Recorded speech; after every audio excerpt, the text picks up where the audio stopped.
नित्यनिर्धूतायं नित्यनिर्धूतहेयं शुभतममतिमेयं शुद्धसौख्यकृपायं सकलनिगमगेयं सर्वशब्दाभिधेयं नवजलधरकायं नौमिलक्ष्मी सहायं नरसिंहोऽखिलाज्ञानमतत्त्वान्तदिवाकरः जगत्तमितसज्ञानसुखशक्तिमयोनिधिः नरसिंहमसंख्योरुतप्रभृतत्योहतिमिरामहं प्रतिबद्धराकरिष्ये मायावादस्य खण्डनम् विघ्नौघवारणं सत्याशेषविष्ठस्य कारणं करुणासिन्धुमानन्दतीर्थमन्दं हरिं भजे अभ्रमं भङ्गरहितवचनं विमलं सदा आनन्दतीर्थमतुलं भजे तापत्रयापहं शारदावासमुना शारदा महत्त्वो पद्मनाभं वन्दे सर्वशास्त्रविशारदा चित्रैपरैश्च गम्भीरैः मानैः खण्डितैः गुरुभावं व्यञ्जयन्ती मातुश्रीजयतीर्थवान् समुत्सारितमस्तोमं सन्मार्गं सम्प्रकाश्य च सदा विष्णुपदासक्तं सेवे ब्रह्मण्यभास्करं ज्ञानवैराग्यमत्यादिकल्याणगुणशान्तः लक्ष्मीनारायणमुनिं वन्दे विद्यागुरुं मम अर्थिकल्पितकल्पोऽयं प्रत्यर्थिगतकेसरी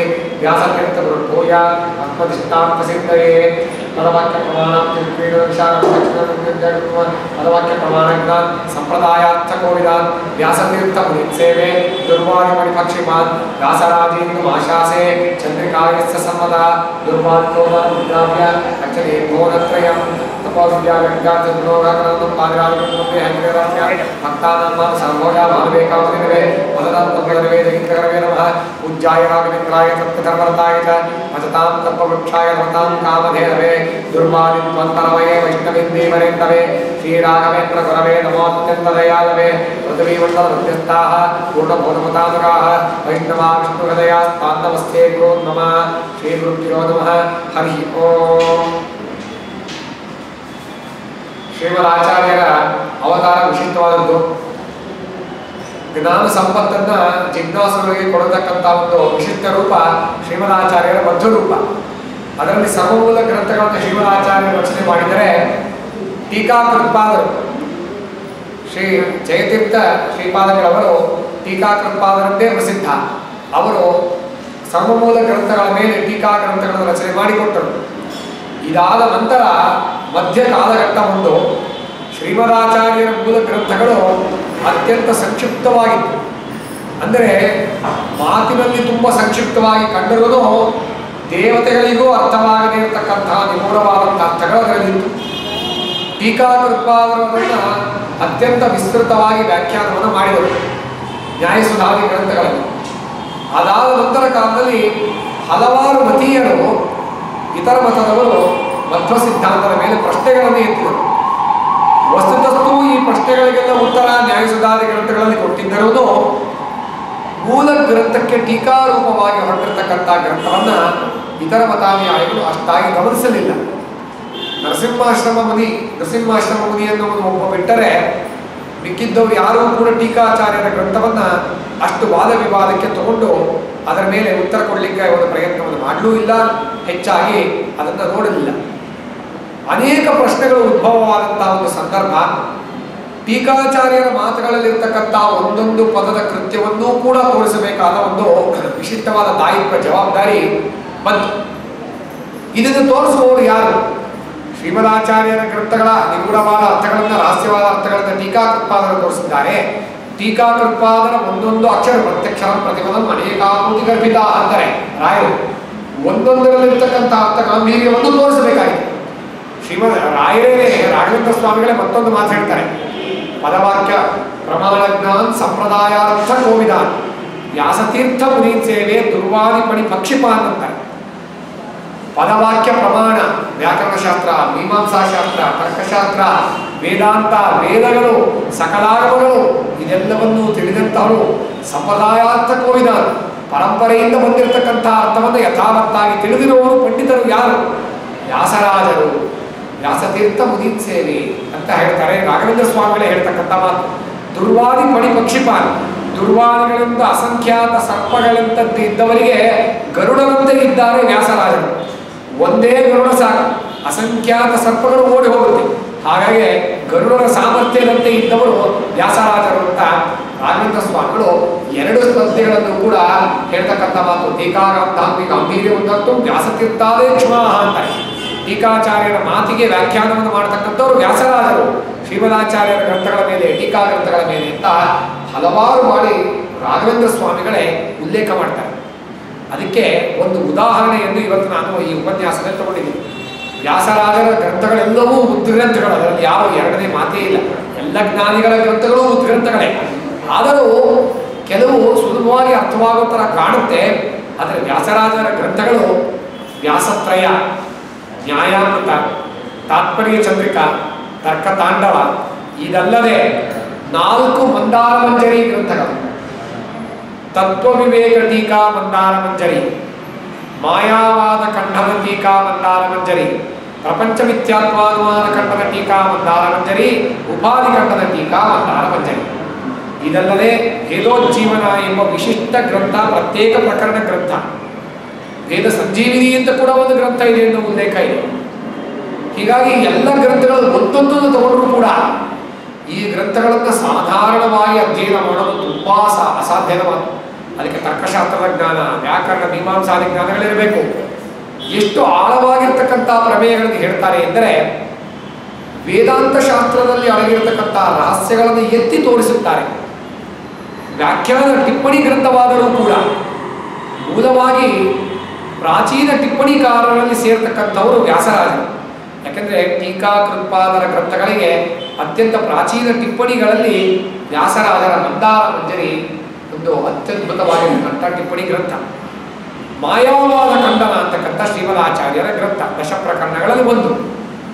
ಅದರ ಮೇಲೆ ಟೀಕಾ ಕೃತ್ಪಾದರ ಟೀಕೆ ಇದೆ. ಅದರ ಮೇಲೆ ಮಂದಾರ ಮಂಜರಿ ಹೊರಡುತ್ತೆ ವ್ಯಾಸರಾಜರು. ಎಷ್ಟು ರಹಸ್ಯವಾಗಿರ್ತಕ್ಕಂಥ ವಿಷಯಗಳನ್ನು ಎತ್ತಿ ತೋರಿಸುತ್ತಾರೆ ಅನ್ನೋದಕ್ಕೆ ಸಾಕ್ಷಿ ಶ್ರೀಮದಾಚಾರ್ಯರು ಮಂಗಳಾಚರಣೆಯನ್ನು ಆಚರಿಸ್ತಾರೆ.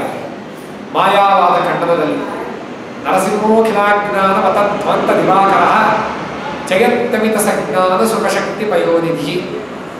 ಟೀಕಾಕೃತ್ಪಾದರ ಅದರ ಮೇಲೆ ನರಸಿಂಹ ಮಸಕ್ಯೋರು ಪ್ರತ್ಯೂಹತಿ ವಿರಾಮಹಂ ಪ್ರಣಿಪತ್ಯ ವ್ಯಾಕರಿಷ್ಯೇ ಮಾಯಾವಾದಸ್ಯ ಖಂಡನಂ ಅಂತ ಬರೆದ ನಂತರ ಗ್ರಂಥದ ಒಂದು ಪ್ರಾರಂಭ ಮಾಡಬೇಕಾದ್ರೆ ಸೊಗಸಾಗಿ ಪ್ರಾರಂಭ ಮಾಡ್ತಾರೆ.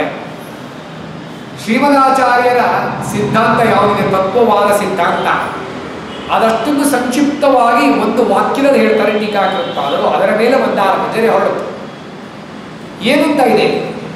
ಇಹ ಖಲು ವಿವಿಧ ಸಾಂಸಾರಿಕ ದುಃಖ ದರ್ಶನೇನ ವಿರಕ್ತಸ್ಯ ಶಮದಮಾನಿಮತ್ವೋರ್ಮುಕ್ಷೋ ಅಧಿಕಾರಿಣಃ ತನ್ನಿವೃತ್ತೈ ಪರಮಾನಂದಾವಾಪ್ತೈ ಚ ಸಕಲ ಜೀವ ಜಡಾತ್ಮಕ ಪರಮಾನಂದಾವಾಪ್ತೈ ಚ ಸಕಲ ಜೀವ ಜಡಾತ್ಮಕ ಪ್ರಪಂಚಾತ್ ಪಾರಮಾರ್ಥದೇವ ಅತ್ಯಂತ ಭಿನ್ನಂ ನಿಖಿಲ ಗುಣೋದಾರಂ ನಿರಸ್ತ ಸಮರ್ಥ ದೋಷಂ ಪರಬ್ರಹ್ಮ ಪ್ರತಿಪಾದಯಿತು ಸಕಲ ಶ್ರುತಿ ಸ್ಮೃತೀನಾಂ ತದುಪಕರಣಭೂತ ಬ್ರಹ್ಮಮೀಮಾಂಸಾಯಾಶ್ಚ ಪ್ರವೃತ್ತಿರಿತಿ ತತ್ವಂ ಅಂತ ಟೀಕಾಕೃತ್ಪಾದರ ಒಂದೇ ವಾಕ್ಯದ ಇಡೀ ತತ್ವವಾದದ ಸಂಕ್ಷೇಪ.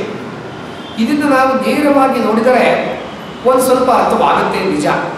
ಆದರೆ ಇದರ ಮೇಲೆ ಸೊಗಸಾಗಿ ಶ್ರೀ ವ್ಯಾಸರಾಜರ ಮಂದಾರ ಮಂಜರಿ ಗ್ರಂಥ ಮಧ್ವ ಸಿದ್ಧಾಂತದ ಸಾರವನ್ನೇ ಇದರಲ್ಲಿ ಹೇಳಿದೆ. ಹೇಗೆ ಅಂತ ನೋಡೋಣ. ಪ್ರಾರಂಭ ಮಾಡಬೇಕಾದ್ರೆ ಟೀಕಾಕೃತ್ಪಾದರು ಇಹ ಹಿ ಅಂತಾರೆ. ಅಂದರೆ ನಾವೆಲ್ಲರೂ ಎಲ್ಲಿದ್ದೀವಿ? ಈ ಲೋಕದಲ್ಲಿ ಸಿಕ್ಕಾಕೊಂಡಿದ್ದೀವಿ, ಈ ಬಂಧನದಲ್ಲಿ ನಾವೆಲ್ಲರೂ ಕೂಡ ಸಿಲುಕಿದ್ದೇವೆ. ಇಲ್ಲಿ ವಿವಿಧ ಸಾಂಸಾರಿಕ ದುಃಖ ದರ್ಶನೆಯಿಂದ ವಿರಕ್ತಸ್ಯ ಅಂತ ಪ್ರಾರಂಭ ಮಾಡ್ತಾರೆ. ಟೀಕಾಕೃತ್ಪಾದರು ಈ ಮಾತನ್ನು ಪ್ರಾರಂಭ ಮಾಡೋದಕ್ಕೆ ಏನು ಉದ್ದೇಶ ಅಂತ ನಮಗೆ ಮೇಲ್ನೋಟಕ್ಕೆ ನೋಡಿದ್ರೆ ಗ್ರಂಥ ಪ್ರಾರಂಭವಾಗ್ತಿದೆ ಅಂತ ಅನಿಸುತ್ತೆ. ವ್ಯಾಸರಾಜರು ಇದಕ್ಕೆ ವಿವರಣೆಯನ್ನು ಕೊಡ್ತಾರೆ.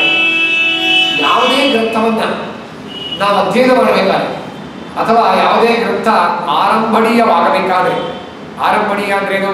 ಪ್ರೇಕ್ಷಾವನುಪಾದೇಯ ಅರ್ಥ. ಪ್ರೇಕ್ಷಾವಂತರಿಂದ ಜ್ಞಾನಿಗಳಿಂದ ಯಾವುದು ಸ್ವೀಕರಿಸಲು ಅರ್ಹವೋ ಅದು ಪ್ರೇಕ್ಷಾವನುಪಾದೇಯ. ಯಾವುದೇ ಗ್ರಂಥವನ್ನು ಜ್ಞಾನಿಗಳು ಯಾವಾಗ ಸ್ವೀಕರಿಸುತ್ತಾರೆ ಅಂತಂದರೆ 4 ಅಂಶಗಳಿರಬೇಕು ಆ ಗ್ರಂಥದಲ್ಲಿ. ವಿಷಯ, ಪ್ರಯೋಜನ, ಅಧಿಕಾರಿ, ಸಂಬಂಧ. ಈ 4 ಕೂಡ ಇದ್ದರೆ ಮಾತ್ರ ಆ ಗ್ರಂಥವನ್ನು ಜ್ಞಾನಿಗಳು ಸ್ವೀಕಾರ ಮಾಡ್ತಾರೆ. ಈ ಪ್ರಕೃತ ಮಾಯಾವಾದ ಖಂಡನ ಗ್ರಂಥ ಈ 4 ಅಂಶಗಳನ್ನು ಉಳ್ಳದ್ದೇ ಅಂತ ನಮಗೆ ಸಂಶಯ ಬರುತ್ತೆ. ಟೀಕಾಕೃತ್ಪಾದರ ಮಾತನ್ನು ನೋಡಿದಾಗ ನಮಗೆ ಅದು ಸಂಕ್ಷಿಪ್ತವಾಗಿ ಕಂಡರೂ ಕೂಡ ವ್ಯಾಸರಾಜರು ಹೇಳ್ತಾರೆ ನನು ವಿಷಯಾದ್ಯಭಾವ ಇದಂ ಪ್ರಕರಣಂ ಅನಾರಂಭಣೀಯಂ ತತಶ್ಚ ವ್ಯಾಖ್ಯೇಯತ್ವ ವಿದ್ಯಾಶಕ್ಯ ಶ್ರುತಿ ತನ್ಮೀಮಾಂಸಯೋಃ ಪರಾಭಿಪ್ರೇತ ವಿಷಯಾದಿ ನಿರಾಕರಣಪೂರ್ವಕಂ ಸ್ವಾಭಿಪ್ರೇತ ವಿಷಯಾದಿಕಂ ಸಮರ್ಥಯಿತು ಪ್ರಕರಣಂ ಪ್ರವೃತ್ತಂ. ಬೇರೆ ಯಾವ ಮತದಲ್ಲೂ ಕೂಡ ಬ್ರಹ್ಮಸೂತ್ರಕ್ಕೆ ವಿಷಯ ಪ್ರಯೋಜನ ಅಧಿಕಾರಿ ಸಂಬಂಧಗಳನ್ನು ಹೇಳಲಿಕ್ಕೆ ಸಾಧ್ಯ ಇಲ್ಲ. ಮಧ್ವ ಸಿದ್ಧಾಂತದಲ್ಲಿ ಮಾತ್ರ ವೇದಗಳಿಗೆ ಉಪನಿಷತ್ತುಗಳಿಗೆ ಬ್ರಹ್ಮಮೀಮಾಂಸಾ ಶಾಸ್ತ್ರಕ್ಕೆ ವಿಷಯ ಪ್ರಯೋಜನ ಅಧಿಕಾರಿ ಸಂಬಂಧಗಳು ಇದೆ ಅಂತ ತೋರಿಸೋದು ಮಧ್ವ ಸಿದ್ಧಾಂತ ಮಾತ್ರ ಅಂತ ವ್ಯಾಸರಾಜರು ಸ್ಪಷ್ಟವಾಗಿ ಹೇಳ್ತಾರೆ. ಯಾಕೆ? ಯದವಧಾರಣ ಪುಂಸಃ ಶಾಸ್ತ್ರೇ ಶ್ರವಣಾದಿ ರೂಪ ಪ್ರವೃತ್ತಿಪಯೋಗಿತ್ವಾತ್ ಪ್ರಯೋಜನಂ ತಜ್ಜಿಜ್ಞಾಸುರಧಿಕಾರಿ ತಸ್ಮಾತ್ ಇದಂ ಪ್ರಕರಣಂ ಆರಂಭಣೀಯಂ ತತಶ್ಚ ವ್ಯಾಖ್ಯೇಯೇತಿ ಭಾವೇನ ಶಾಸ್ತ್ರಸ್ಯ ಸ್ವಾಭಿಪ್ರೇತಂ ವಿಷಯಾದಿತ್ವಾಹ. ಇಲ್ಲಿ ವಿಷಯ ಯಾವುದು? ಮತ್ತೊಬ್ಬರೆಲ್ಲರೂ ಕೂಡ ಪರಬ್ರಹ್ಮದಿಗೂ ಜೀವನಿಗೂ ಇರುವ ಐಕ್ಯ ಇದೇ ವಿಷಯ ಅಂತೆಲ್ಲ ಅಂತಾರೆ. ಅದು ಯಾವುದು ವಿಷಯವಾಗಲಿಕ್ಕೆ ಸಾಧ್ಯ ಇಲ್ಲ. ಯಾಕೆಂದ್ರೆ ಯಾವಾಗಲೂ ಕೂಡ ಪರಬ್ರಹ್ಮ ಜೀವಾತ್ಮ ಒಂದೇ ಅನ್ನೋದಾದ್ರೆ ಎಲ್ಲರಿಗೂ ಗೊತ್ತಾಗ್ತಾನೆ ಇದೆ. ಅದೇ ವಿಷಯವಾಗುತ್ತೆ. ವಿಷ್ಣುವೇ ವಿಷಯ, ಶ್ರೀಮದ್ ನಾರಾಯಣನ ಸರ್ವೋತ್ತಮತ್ವವೇ ಇದಕ್ಕೆ ವಿಷಯ ಅಂತ ತೋರಿಸಿಕೊಡ್ತಿದ್ದಾರೆ. ಪ್ರಯೋಜನ ಯಾವುದು? ಮೋಕ್ಷ. ಉಪನಿಷತ್ತು ಮತ್ತು ಬ್ರಹ್ಮಸೂತ್ರಗಳನ್ನು ಓದಿದ್ರೆ ಮೋಕ್ಷ ಸಿಗುತ್ತೆ. ಅದರ ಸ್ವರೂಪಾನಂದದ ಆವಿರ್ಭಾವವಾಗುತ್ತೆ. ಅಧಿಕಾರಿಗಳು ಯಾರು ಅದನ್ನು ಕೂಡ ತೋರಿಸ್ತಾ ಇದ್ದಾರೆ. ಶಮನಮಾನಿವತೋ ಮುಕ್ಷೋರಧಿಕಾರಿಣಃ ಅಂತ ಬರೀತಾರೆ.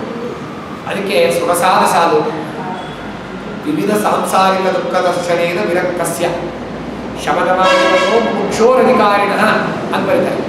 ಅಂದರೆ ವಿವಿಧ ಸಾಂಸಾರಿಕ ದುಃಖ ದರ್ಶನದಿಂದ ನಮಗೇನಾಗುತ್ತೆ? ವಿರಕ್ತಿ, ವೈರಾಗ್ಯ ಬರಬೇಕು. ದುಃಖ ದರ್ಶನದಿಂದ ನಮಗೆ ವೈರಾಗ್ಯ ಬರುತ್ತೆ. ಯಾಕೆ ಅಂತ ಕೇಳಿದ್ರೆ, ನಮಗೆ ಯಾವಾಗ ದುಃಖವಾಗುತ್ತೋ ಆಗ ಈ ಜಗತ್ತಿನಲ್ಲಿರ್ತಕ್ಕಂಥ ಅಸಾರತೆ ನಮ್ಗೆ ಗೊತ್ತಾಗುತ್ತೆ. ನಮಗೆ ಸುಖವೇ ಆಗ್ತಾ ಇದ್ರೆ ಏನಾಗುತ್ತೆ? ಜಗತ್ತಿನಲ್ಲೇ ಆನಂದ ಚೆನ್ನಾಗಿದೆಯಲ್ಲ, ಇಲ್ಲೇ ಇದ್ಬಿಡೋಣ ಅನ್ನೋ ಮನಸ್ಸಾಗುತ್ತೆ. ಆದರೆ ಜಗತ್ತಿನಲ್ಲಿ ದುಃಖವಾದರೆ ಇಲ್ಲಿ ಯಾವ ಸಾರವೂ ಇಲ್ಲ. ಇಲ್ಲಿರ್ತಕ್ಕಂಥದ್ದು ದುಃಖ. ಸುಖವಿದ್ದರೂ ಕೂಡ ಅದು ಪೂರ್ಣ ಸುಖವಲ್ಲ ಅಂತ ನಮಗೆ ಗೊತ್ತಾಗುತ್ತೆ. ಹಾಗಾಗಿಯೇ ಟೀಕಾಕೃತ್ಪಾದರು ಆ ರೀತಿ ಬಳಸಿದ್ದಾರೆ. ಸುಖ ಸಾಂಸಾರಿಕ ದುಃಖ ದರ್ಶನೇನ ಅಂತ ಹೇಳಿ ಶ್ರೀಮದ ಟೀಕಾಕೃತ್ಪಾದರ ಮೇಲೆ ವಿವರಣೆಯನ್ನ ವ್ಯಾಸರಾಜರು ಈ ರೀತಿ ಕೊಡ್ತಿದ್ದಾರೆ.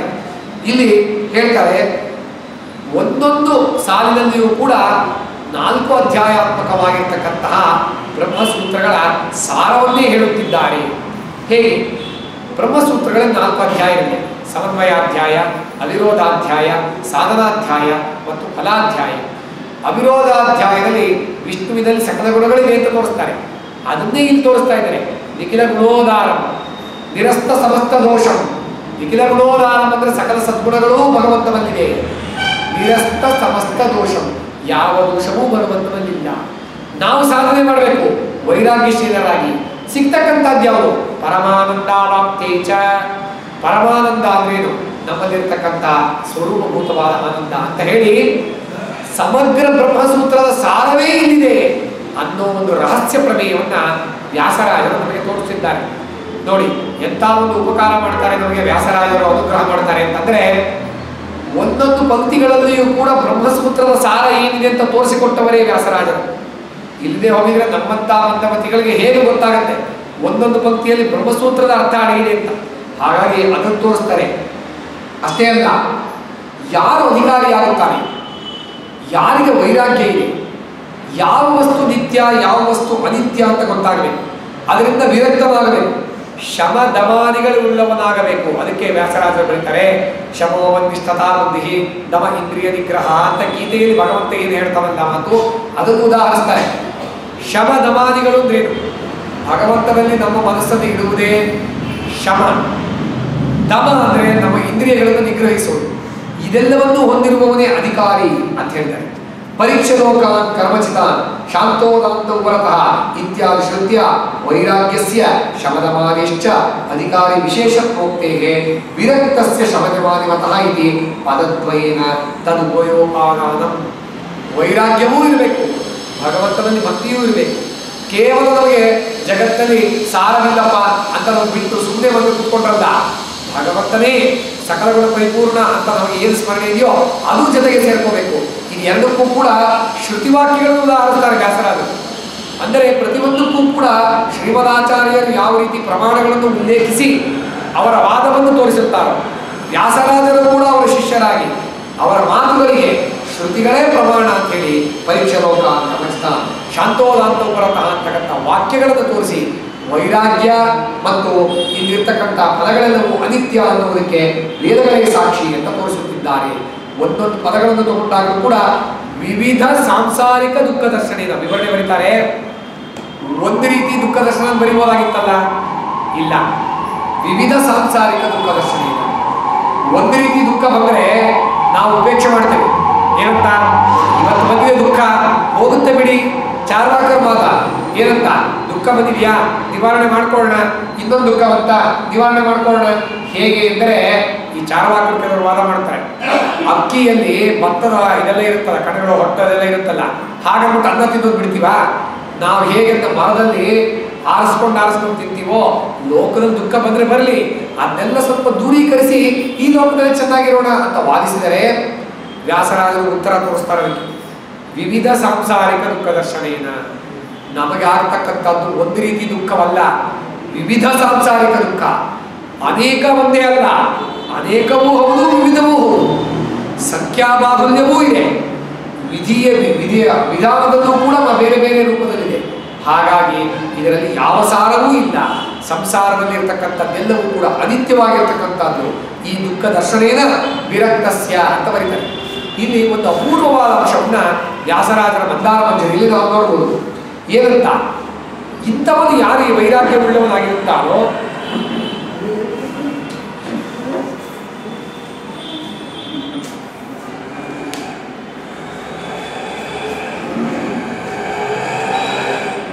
ಯಾರು ಈ ರೀತಿ ವೈರಾಗ್ಯ ಉಳ್ಳವನಾಗಿರುತ್ತಾನೋ, ಶಮದವಾದಿಗಳನ್ನು ಉಳ್ಳವನಾಗಿರುತ್ತಾನೋ ಅವನನ್ನು ಮುಮುಕ್ಷು ಅಂತ ಕರೆದಿದ್ದಾರೆ. ವ್ಯಾಸರಾಜರು ಮಂದಾರ ಮಂಜರಿಯಲ್ಲಿ ಒಂದು ಅಪೂರ್ವವಾದ ವಿಚಾರ ಹೇಳ್ತಾರೆ. ಇಲ್ಲಿ ಮುಮುಕ್ಷು ಅಂತಕ್ಕಂಥದ್ದಕ್ಕೆ, ಮುಮುಕ್ಷುಗೆ ಇರತಕ್ಕಂಥ ಗುಣಗಳಲ್ಲಿ ಒಂದೊಂದು ಸೇರಿಸಿದ್ದಾರೆ. ಶಮದವಾದಿಗಳನ್ನೆಲ್ಲ ಹೇಳಿ ಮುಮುಕ್ಷುತ್ವವು ಕೂಡ ಒಂದು ಅಧಿಕಾರಿ ವಿಶೇಷ ಅಂತ ಹೇಳಿದ್ದಾರೆ. ಆದರೆ ಇದು ಮಂದಾಧಿಕಾರಿಯ ವಿವಕ್ಷ ಅಂತ ಹೇಳಿರ್ತಕ್ಕಂಥ ಮಾತು. ಯಾಕೆಂದರೆ ಉತ್ತಮಾಧಿಕಾರಿಗಳಿಗೆ ಮುಮುಕ್ಷುತ್ವ ಅಂತಕ್ಕಂಥದ್ದು ಸಾಧನೆಗೆ ಪ್ರಯೋಜಕವಲ್ಲ. ಅವರಿಗೆ ಸುಖ ಬೇಕು ಅಂತಿರುತ್ತೆ, ಎಲ್ಲರಿಗೂ ಇರುತ್ತೆ, ನಮಗೆ ಸುಖವೇ ಬೇಕು, ದುಃಖ ಅನ್ನೋದು ಯಾವತ್ತೂ ನಮಗೆ ಆಗಬಾರ್ದು ಅನ್ನೋದು ಎಲ್ಲರಿಗೂ ಇಚ್ಛೆ ಇರುತ್ತೆ. ಆದರೆ ಉತ್ತಮಾಧಿಕಾರಿಗಳಾಗಿರ್ತಕ್ಕಂಥ ವಾಯುದೇವರು ಬ್ರಹ್ಮದೇವರುಗಳಿಗೆ ನನಗೆ ಮೋಕ್ಷ ಬೇಕು ಅನ್ನೋ ಕಾರಣಕ್ಕಾಗಿ ಅವರು ಸಾಧನೆ ಮಾಡೋದಿಲ್ಲ, ಪರಮಾತ್ಮನ ದರ್ಶನವಾಗಬೇಕು, ಅವರ ಜೊತೆಗಿರಬೇಕು ಅನ್ನೋ ಕಾರಣಕ್ಕೆ ಸಾಧನೆ ಮಾಡ್ತಾರೆ. ಹಾಗಾದರೆ ಸಾಧನೆಗೆ ಪ್ರಯೋಜಕೀಭೂತವಾಗಿರತಕ್ಕಂಥ ಮುಮುಕ್ಷುತ್ವ ಮಂದಾಧಿಕಾರಿಗಳನ್ನೇ ಹೊರತು ಉತ್ತಮಾಧಿಕಾರಿಗಳಲ್ಲ. ಟೀಕಾಕಲ್ಪಾದರೂ ವಿವಿಧ ಸಾಂಸಾರಿಕ ದುಃಖ ದರ್ಶನೇನ ವಿರಕ್ತಸ್ಯ ಶಮದವಾದಿ ಮತ್ತು ಮುಮುಕ್ಷೋ ಅಧಿಕಾರಿಣ ಅಂತ ಬರೆದಿರೋದು ಮಂದಾಧಿಕಾರಿಯ ಒಂದು ವಿವಕ್ಷ ಇಟ್ಕೊಂಡು ಬರೆದಿದ್ದಾರೆ ಎನ್ನುವ ಒಂದು ಅಪೂರ್ವವಾದ ಅಂಶವನ್ನ ವ್ಯಾಸರಾಜರು ಮಂದಾರ ಮಂಜರಿಯಲ್ಲಿ ತೋರಿಸ್ತಾರೆ. ಮುಮುಕ್ಷೋ ರೀತಿ ಮಂದಾಧಿಕಾರಿ ಅಭಿಪ್ರಾಯ ಉತ್ತಮಾಧಿಕಾರಿನ ಮುಮುಕ್ಷ ರಾಹಿತ್ಯಸ್ಯ ಅನ್ಯತ್ರ ಉಕ್ತತ್ವ. ಅಲ್ಲಿ ಮುಮುಕ್ಷ ಅಂದ್ರೆ ಮೋಕ್ಷ ಬೇಕು ಅಂತಕ್ಕಂಥ ಇಚ್ಛೆ ಉತ್ತಮಾಧಿಕಾರಿಗಳಿಗೆ ಇರುವುದಿಲ್ಲ, ಅದು ಬೇರೆ ಕಡೆ ತೋರಿಸಿದ್ದೀವಿ. ಅಂದ್ರೆ ಇಚ್ಛೆ ಇರೋದಿಲ್ಲ ಅಂದ್ರೆ ಸುಖ ಬೇಡ ಅಂತ ಇಚ್ಛೆ ಇದೆಯಾ ಅವ್ರಿಗೆ? ಅಂದ್ರೆ ಯಾಕಂದ್ರೆ ಮೋಕ್ಷ ಅಂದ್ರೆ ಸುಖ ಬೇಡ ಅಂತ ಇಚ್ಛೆ ಇಲ್ಲ, ಆದ್ರೆ ಆ ಇಚ್ಛಾ ಅನ್ನೋದು ಮೋಕ್ಷದ ಇಚ್ಛಾ ಅನ್ನೋದು ಸಾಧನೆಗೆ ಪ್ರಯೋಜಕವಲ್ಲ. ಅದು ಸೂಕ್ಷ್ಮವಾಗಿರ್ತಕ್ಕಂಥ ಅಂಶ. ಅಂದ್ರೆ ನಮ್ಮ ಸಿದ್ಧಾಂತದಲ್ಲಿ ಮಂದಾಧಿಕಾರಿಗಳು ನಾವೆಲ್ಲರೂ ಕೂಡ ಭಗವಂತನ ಉಪಾಸನೆ ಮಾಡೋದು ಏನಕ್ಕೆ ಅಂತಂದ್ರೆ ನಾವು ಮೋಕ್ಷ ಬೇಕು ಅನ್ನೋ ಕಾರಣಕ್ಕಾಗಿಯೇ, ನಮಗೆ ಸುಖ ಬೇಕು ಅನ್ನೋ ಕಾರಣಕ್ಕಾಗಿಯೇ. ನಾವು ಏನೇ ಸ್ವಲ್ಪ ಎಮೋಷನಲ್ ಆಗಿ ಹೇಳ್ಬೋದು, ನನಗೆ ಮೋಕ್ಷವೇ ಬೇಡ ಅಂತ ನಾವು ಸುಮ್ಮನೆ ಬಾಯಿ ಮಾತು ಹೇಳ್ಬೋದು. ಮಂದಾಧಿಕಾರಿಗಳೆಲ್ಲರೂ ಕೂಡ, ಯಾಕಂದ್ರೆ ಮನುಷ್ಯೋತ್ತಮರು ಮಂದಾಧಿಕಾರಿಗಳೇ, ಮಂದಾಧಿಕಾರಿಗಳೆಲ್ಲರಿಗೂ ಕೂಡ ಸುಖ ಬೇಕು ಅನ್ನೋ ಕಾರಣ ಇದ್ದೇ ಇರುತ್ತೆ, ಆ ಇಚ್ಛೆ ಇದ್ದೇ ಇರುತ್ತೆ. ಹಾಗಾಗಿ ಉತ್ತಮಾಧಿಕಾರಿಗಳಿಗೆ ಮಾತ್ರ ಅದು ಪ್ರಯೋಜಕವಾಗುವುದಿಲ್ಲ ಅನ್ನೋ ವಿಶೇಷವಾದಂಥ ಒಂದು ಅಂಶವನ್ನ ಮಂದಾರ ಮಂಜರಿಯಲ್ಲಿ ವ್ಯಾಸರಾಜರು ಕೊಡ್ತಾರೆ.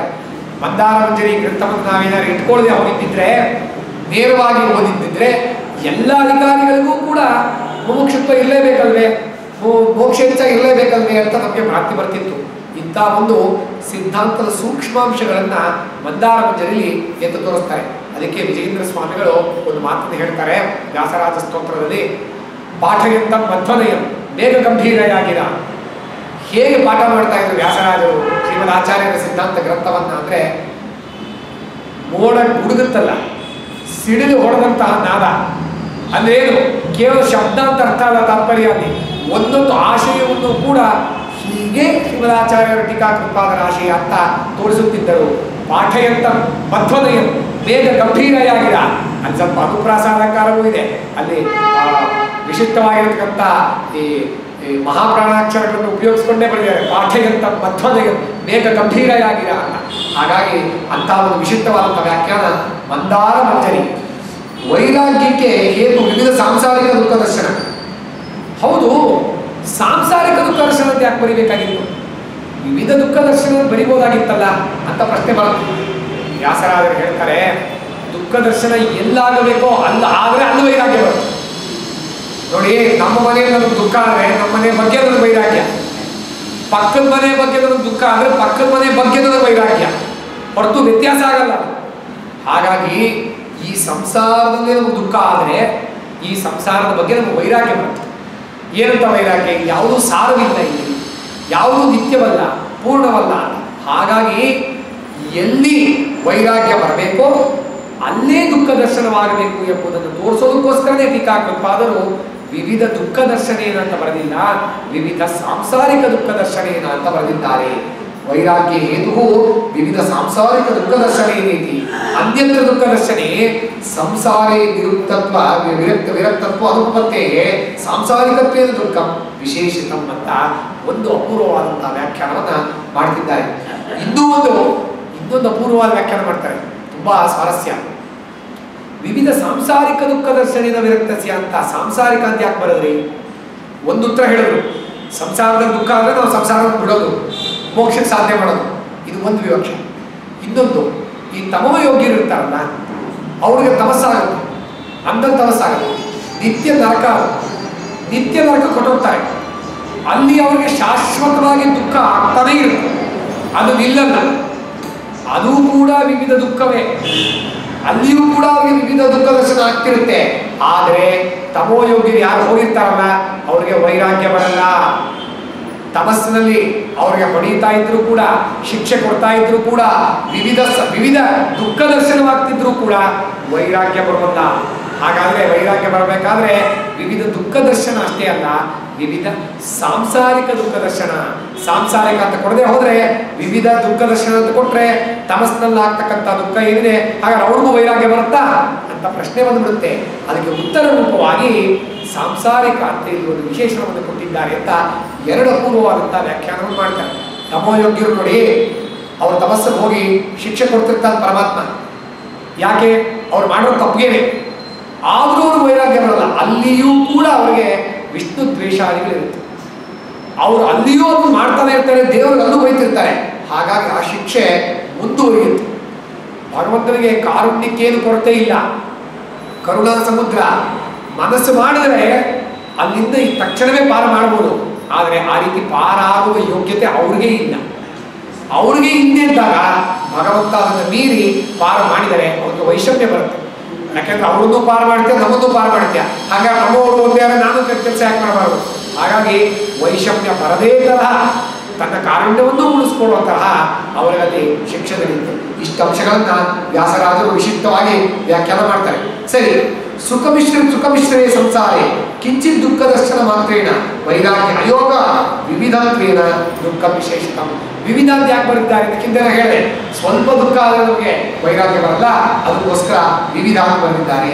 ಕತಿಪಯ ದುಃಖ ನಿವೃತ್ತಿಗೆ ಸ್ವತಃಸಿದ್ಧತ್ವೇನ ಬ್ರಹ್ಮಜ್ಞಾನ ಅಸಾಧ್ಯತ್ವೇಪಿ ದುಃಖ ಹೇತು ಅವಿದ್ಯಾದಿ ನಿವೃತ್ಯಧೀನಾಯ ದುಃಖ ಪ್ರವಾಹ ನಿವೃತ್ತೇ ಬ್ರಹ್ಮಜ್ಞಾನ ಸಾಧ್ಯತ್ವೋಪಪತ್ತಿರಿತಿ ಪ್ರಕೃತ ವಿವಿಧ ಸಾಂಸಾರಿಕ ದುಃಖ ಪರಾಮರ್ಶಿನ ತಚ್ಚಬ್ದೇನ ದರ್ಶಿತ. ಅಂದ್ರೆ ಇಲ್ಲಿ ವಿವಿಧ ಸಾಂಸಾರಿಕ ದುಃಖ ದರ್ಶನ ಅಂತ ಬಂದಿದ್ದಾರೆ. ಅಲ್ಪ ಸ್ವಲ್ಪ ನಮಗೆ ಹಾಗೆ ಹೊರಟೋಗುತ್ತೆ, ಮತ್ತೆ ಅನೇಕ ದುಃಖಗಳು ಬೇಕಾದ್ರೆ ನಮಗೆ ಹಾಗೆ ನಿವಾರಣೆ ಆಗುತ್ತೆ. ಆದರೆ ಒಂದು ನಾವು ತಿಳ್ಕೋಬೇಕು, ತನ್ನಿವೃತ್ತಿ ಎಂದು ಬರೆದಿದ್ದಾರೆ ಟೀಕಾಚಾರ್ಯರು. ನೋಡಿ, ಟೀಕಾಚಾರ್ಯರು ಒಂದು ತತ್ತಕ್ಕಂಥ ಪದಕ್ಕೆ ವ್ಯಾಖ್ಯಾನ ಮಾಡ್ತಾರೆ ವ್ಯಾಸರಾಜರು. ತನ್ನಿವೃತ್ತಿ ಅಂದ್ರೆ ಕೇವಲ ನಮಗೆ ಇವಾಗ ಆಗೋ ಹೊಟ್ಟೆ ನೋವು, ತಲೆನೋವು, ಒಂದು ಚಿಕ್ಕ ಚಿಕ್ಕ ದುಃಖವನ್ನು ನಿವೃತ್ತಿ ಮಾಡೋದಕ್ಕೆ ನಮಗೆ ಬ್ರಹ್ಮಜ್ಞಾನ ಬೇಕು ಅಂತ ಅರ್ಥ ಅಲ್ಲ. ಅದು ಸಮಸ್ತ ದುಃಖಗಳಿಗೂ ಮೂಲ ಕಾರಣ ಒಂದಿದೆ. ಯಾವುದದು? ನಮ್ಮ ಅಜ್ಞಾನ. ಅಜ್ಞಾನ ಅಂತಕ್ಕಂಥದ್ದು ಭಗವಂತನೇ ಕೊಟ್ಟಿದ್ದಾನೆ. ಅದೇನು ಅಜ್ಞಾನ ಅಂದ್ರೆ ಮಿಥ್ಯ ಅಲ್ಲ, ಅದು ಸತ್ಯವೇ. ನಮ್ಮ ಅಜ್ಞಾನ ಬಂದಿರೋದು ಸತ್ಯವೇ, ನಮ್ಮ ಬಂಧವೂ ಸತ್ಯವೇ, ನಮಗೆ ಸಂಸಾರ ಸಿಕ್ಕಾಕೊಂಡಿರೋದು ಸತ್ಯವೇ. ಅದು ಯಾವುದು ಮಿಥ್ಯ ಅಲ್ಲ, ಬಂಧ ಸತ್ಯನೇ. ಆದರೆ ವಿವಿಧ ಸಾಂಸಾರಿಕ ದುಃಖದಿಂದ ವೈರಾಗ್ಯ ಬಂದು ಅದನ್ನ ಕಳ್ಕೋಬೇಕು ಅಂದ್ರೆ 10, 20, 50 ದುಃಖಗಳನ್ನು ಕಳ್ಕೋಬೇಕು ಅಂತ ಅರ್ಥವಲ್ಲ. ಅದೆಲ್ಲದಕ್ಕೂ ಮೂಲ ಕಾರಣವಾಗಿರೋದು ಯಾವುದಿದೆಯಲ್ಲ ಸಂಸಾರ, ನಮ್ಮ ಲಿಂಗದೇಹ ಮತ್ತು ಅಜ್ಞಾನ ಇತ್ಯಾದಿಗಳು ತನ್ನಿವೃತ್ತಿ, ಅದರ ನಿವೃತ್ತಿಗೋಸ್ಕರ ತಕ್ಷಬ್ದಕ್ಕೆ ಇಷ್ಟ ಅರ್ಥವನ್ನ ಮಂದಾರದಲ್ಲಿ ಬರೀತಾರೆ. ಅಂದ್ರೆ ನಮ್ಮ ಪ್ರಯತ್ನ ಹೇಗಿರಬೇಕು, ಸಣ್ಣ ಪುಟ್ಟ ದುಃಖ ನಿವಾರಣೆಗೋಸ್ಕರ ನಾವು ಭಗವಂತನ ಆಶ್ರಯಿಸೋದು ಸರಿ, ತಪ್ಪಂತಲ್ಲ. ಆದರೆ ಎಲ್ಲಾ ದುಃಖಗಳಿಗೂ ಮೂಲ ಕಾರಣ ಒಂದಿದೆಯಲ್ಲ, ಯಾವುದು? ನಾವು ವಿಷ್ಣು ಸರ್ವತ್ವ ಮರ್ತಿರೋದು, ನಾವು ನಮ್ಮ ಪರತಂತ್ರ ಅಂತ ಬರ್ತಿರೋದು, ಅದನ್ನು ಹೋಗಲಾಡಿಸ್ಕೋಬೇಕು. ಭಗವಂತನೊಬ್ಬನೇ ಸ್ವತಂತ್ರ, ನಾವು ಪರತಂತ್ರ ಅಂತ ತಿಳ್ಕೊಳ್ಳೋದಕ್ಕೆ ಪ್ರಯತ್ನ ಪಡ್ಬೇಕು. ಆಗೇನಾಗುತ್ತೆ, ಕಾರಣವೇ ಇಲ್ಲ ಅಂದ್ರೆ ಕಾರ್ಯವೂ ಇರುತ್ತೆ, ಬೀಜವೇ ಇಲ್ಲ ಅಂದ್ರೆ ವೃಕ್ಷ ಇಲ್ಲ ಬರುತ್ತೆ. ಹಾಗಾಗಿ ನಮ್ಮ ಅಜ್ಞಾನಾದಿಗಳನ್ನ ನಾವು ವಿಷ್ಣು ಪ್ರಸಾದದಿಂದ ತೊಲಗಿಸಿಕೊಂಡ್ರೆ ಯಾವ ಸಾಂಸಾರಿಕ ದುಃಖವೂ ಇರಲ್ಲ, ಶಾಶ್ವತವಾಗಿ ದುಃಖ ಹೋಗುತ್ತೆ ಅನ್ನೋ ಕಾರಣಕ್ಕಾಗಿಯೇ ತನ್ನಿವೃತ್ತಿ ಅಂತ ಟೀಕಾಕೃತ್ಪಾದರು ಬರೆದಿದ್ದಾರೆ ಅಂತ ವ್ಯಾಸರಾಜರು ತೋರಿಸ್ತಿದ್ದಾರೆ. ಪರಮಾನಂದಾವಾಪ್ತೈಚ ಅಂತ ಬರೆದಿದ್ದಾರೆ ಟೀಕಾಕೃತ್ಪಾದರು. ನಮಗೆ ಮೋಕ್ಷ ಸಿಗ್ಬೇಕು. ಮೋಕ್ಷ ಅಂದ್ರೆ ಏನು? ಪರಮಾನಂದದ ಅವಾಪ್ತಿ ಅಂದ್ರೆ ಸಿಕ್ಕುವಂತಕ್ಕಂಥದ್ದು, ಪರಮಾನಂದವನ್ನು ಹೊಂದುವುದು. ವ್ಯಾಸರಾಜರು ಬರೀತಾರೆ, ಪರಮಾನಂದ ಅಂತ ಯಾಕೆ ಬರೆದರು? ಆನಂದಾವಾಪ್ತೈಚ ಅಂತ ಬರಿಬೋದಿತ್ತಲ್ಲ, ಪರಮತ್ವ ಯಾಕೆ ಕೊಟ್ಟರು? ವ್ಯಾಸರಾಜರ ಅಪೂರ್ವ ವ್ಯಾಖ್ಯಾನ ಶೈಲಿ ಹೇಗಿದೆ ಅಂದ್ರೆ 3 ತರಹ ಪ್ರಯೋಜನ ತೋರಿಸ್ತಾರೆ ಪರಮತ್ವ. ಪರಮಾತ್ಮ ಯಾಕೆ ಬರೋದು ಅಂತ 3 ತರಹ ಅಂತ ವಿವರಣೆ ಬರೀತಾರೆ. ಒಂದು, ಆನಂದಸ್ಯ ಪರಮತ್ವಂಚ ದುಃಖ ಸಂಭಿನ್ನತ್ವ ನಿತ್ಯತ್ವ ಸ್ವಸ್ವ ಯೋಗ್ಯತಾಪೇಕ್ಷ ಪೂರ್ಣತ್ವ. ನೋಡಿ, ಇಲ್ಲೂ ಆನಂದ ಇದೆ, ಸಂಸಾರದ ಆನಂದ ಇಲ್ಲ ಅಂತಲ್ಲ, ಅಲ್ಪ ಸ್ವಲ್ಪ ಏನೂ ಇದೆ. ಆದರೆ ಮೋಕ್ಷದಲ್ಲಿ ಸಿಗ್ತಕ್ಕಂಥ ಆನಂದ ಪರಮಾನಂದ, ಇದು ಅಲ್ಪಾನಂದ. ಯಾಕಂದ್ರೆ ಪರಮಾನಂದ ಅಂದ್ರೆ 3 ಕಾರಣ.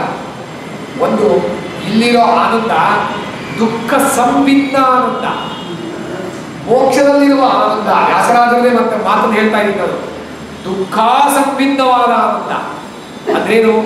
ನಮಗೆ ಇಲ್ಲಿ ಎಲ್ಲಾ ಸುಖಗಳಲ್ಲಿಯೂ ಕೂಡ ದುಃಖ ಸೇರ್ಕೊಂಡಿದೆ, ಜೊತೆಗೆ ಸೇರ್ಕೊಂಡಿದೆ.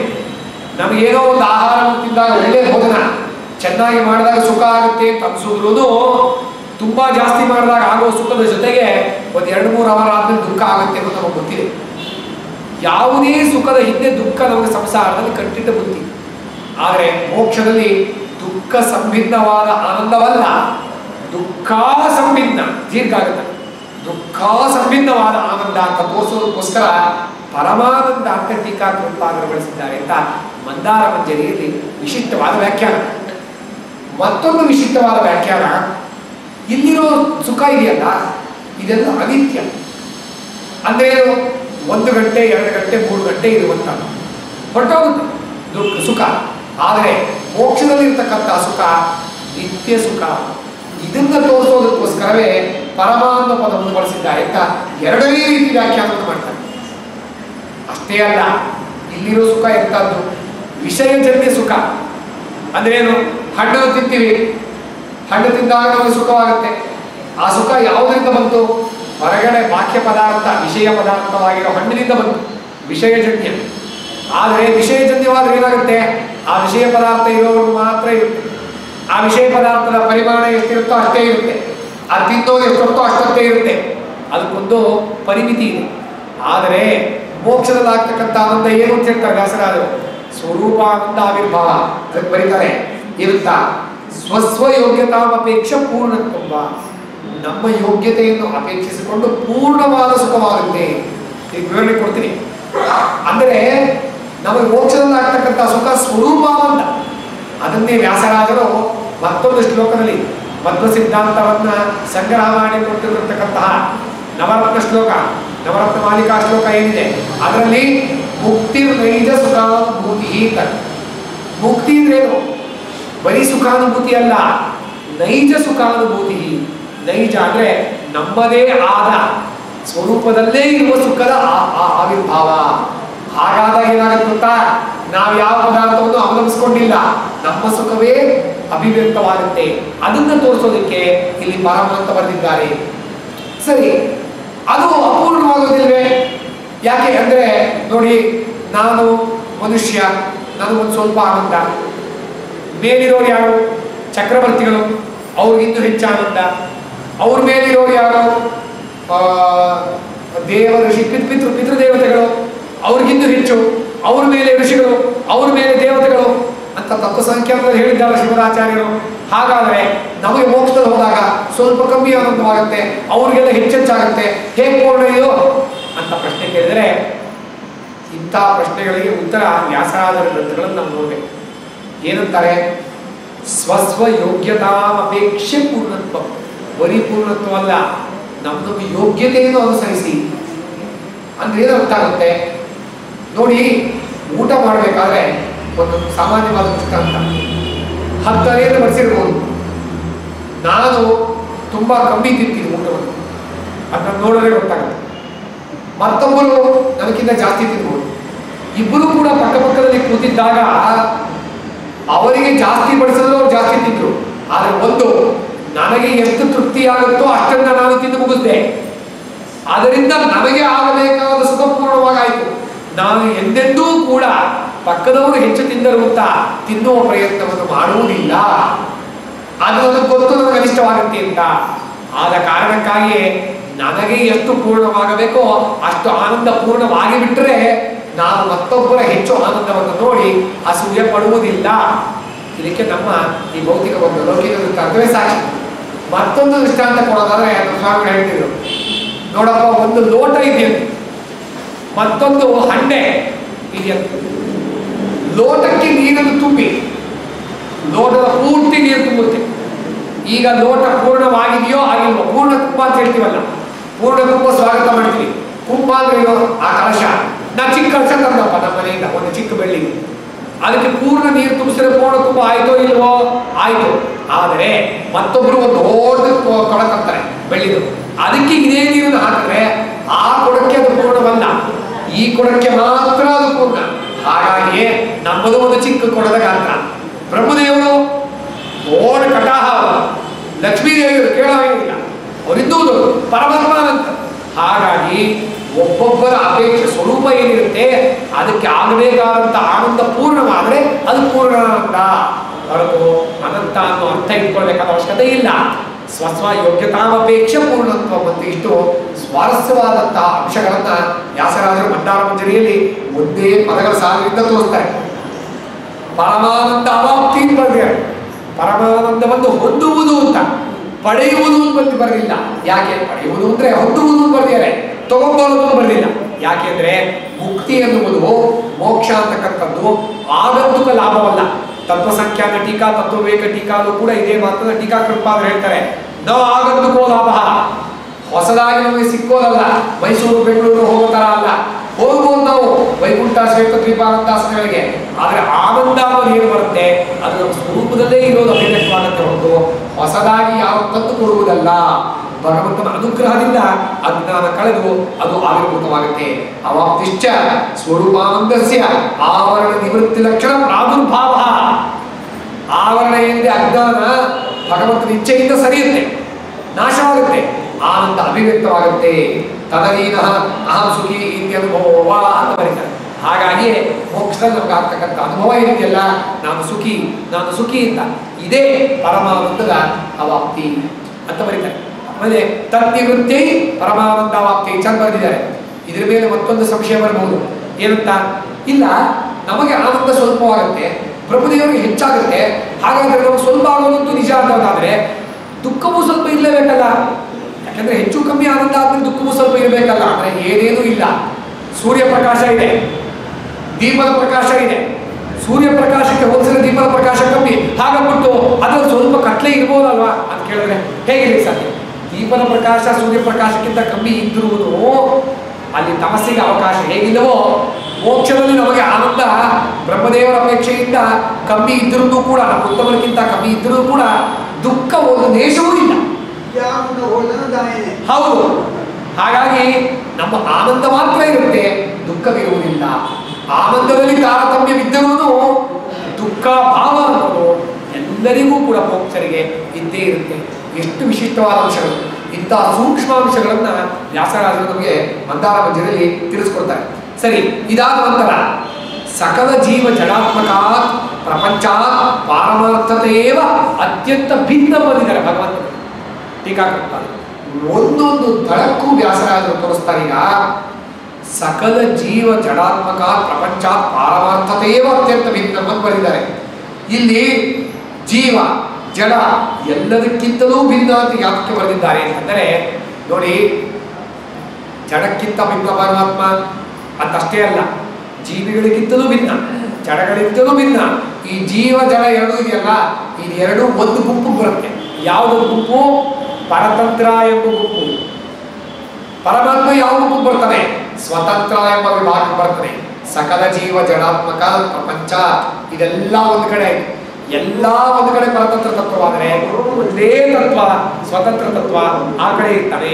ಹಾಗಾಗಿ ಸ್ವತಂತ್ರ ತತ್ವ ಪರತಂತ್ರ ತತ್ವ ಎಂಬ ವಿಭಾಗವನ್ನೇ ತಿಳ್ಕೊಂಡ್ರೇನೆ ಮೋಕ್ಷವಾಗುತ್ತೆ. ಯಾವ ತತ್ವ ಸಂಖ್ಯಾನ ತತ್ವ ಬೇಕಂತ ಹೇಳಿದ್ದಾರೆ, ಅದನ್ನೇ ಮಂದಾರ ಮಂಜರಿ ವ್ಯಾಸರಾಜರು ತೋರಿಸಿಕೊಡುತ್ತಿದ್ದಾರೆ. ಬೇರೆ ಯಾವ ರೀತಿ ವಿಭಾಗ ಮಾಡಿದ್ರು ಕೂಡ ವ್ಯರ್ಥ.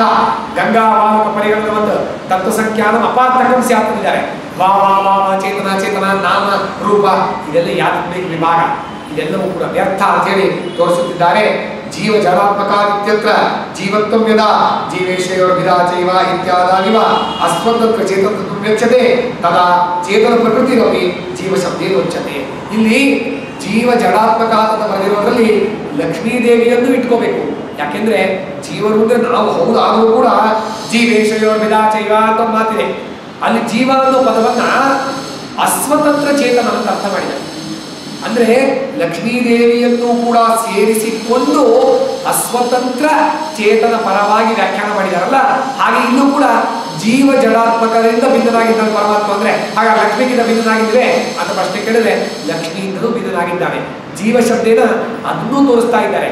ಇದು ಪ್ರಯೋಗ ಪ್ರಾಮಾಣಿಕ. ಜೀವ ಶಬ್ದದಿಂದ ಲಕ್ಷ್ಮೀದೇವಿಯನ್ನೂ ಮೀರಿದ್ದಾನೆ ಅಂತ ತೋರಿಸುವ ಪ್ರಯೋಗ ಇದೆ, ಪ್ರಾಮಾಣಿಕವಾದ ಪ್ರಯೋಗ.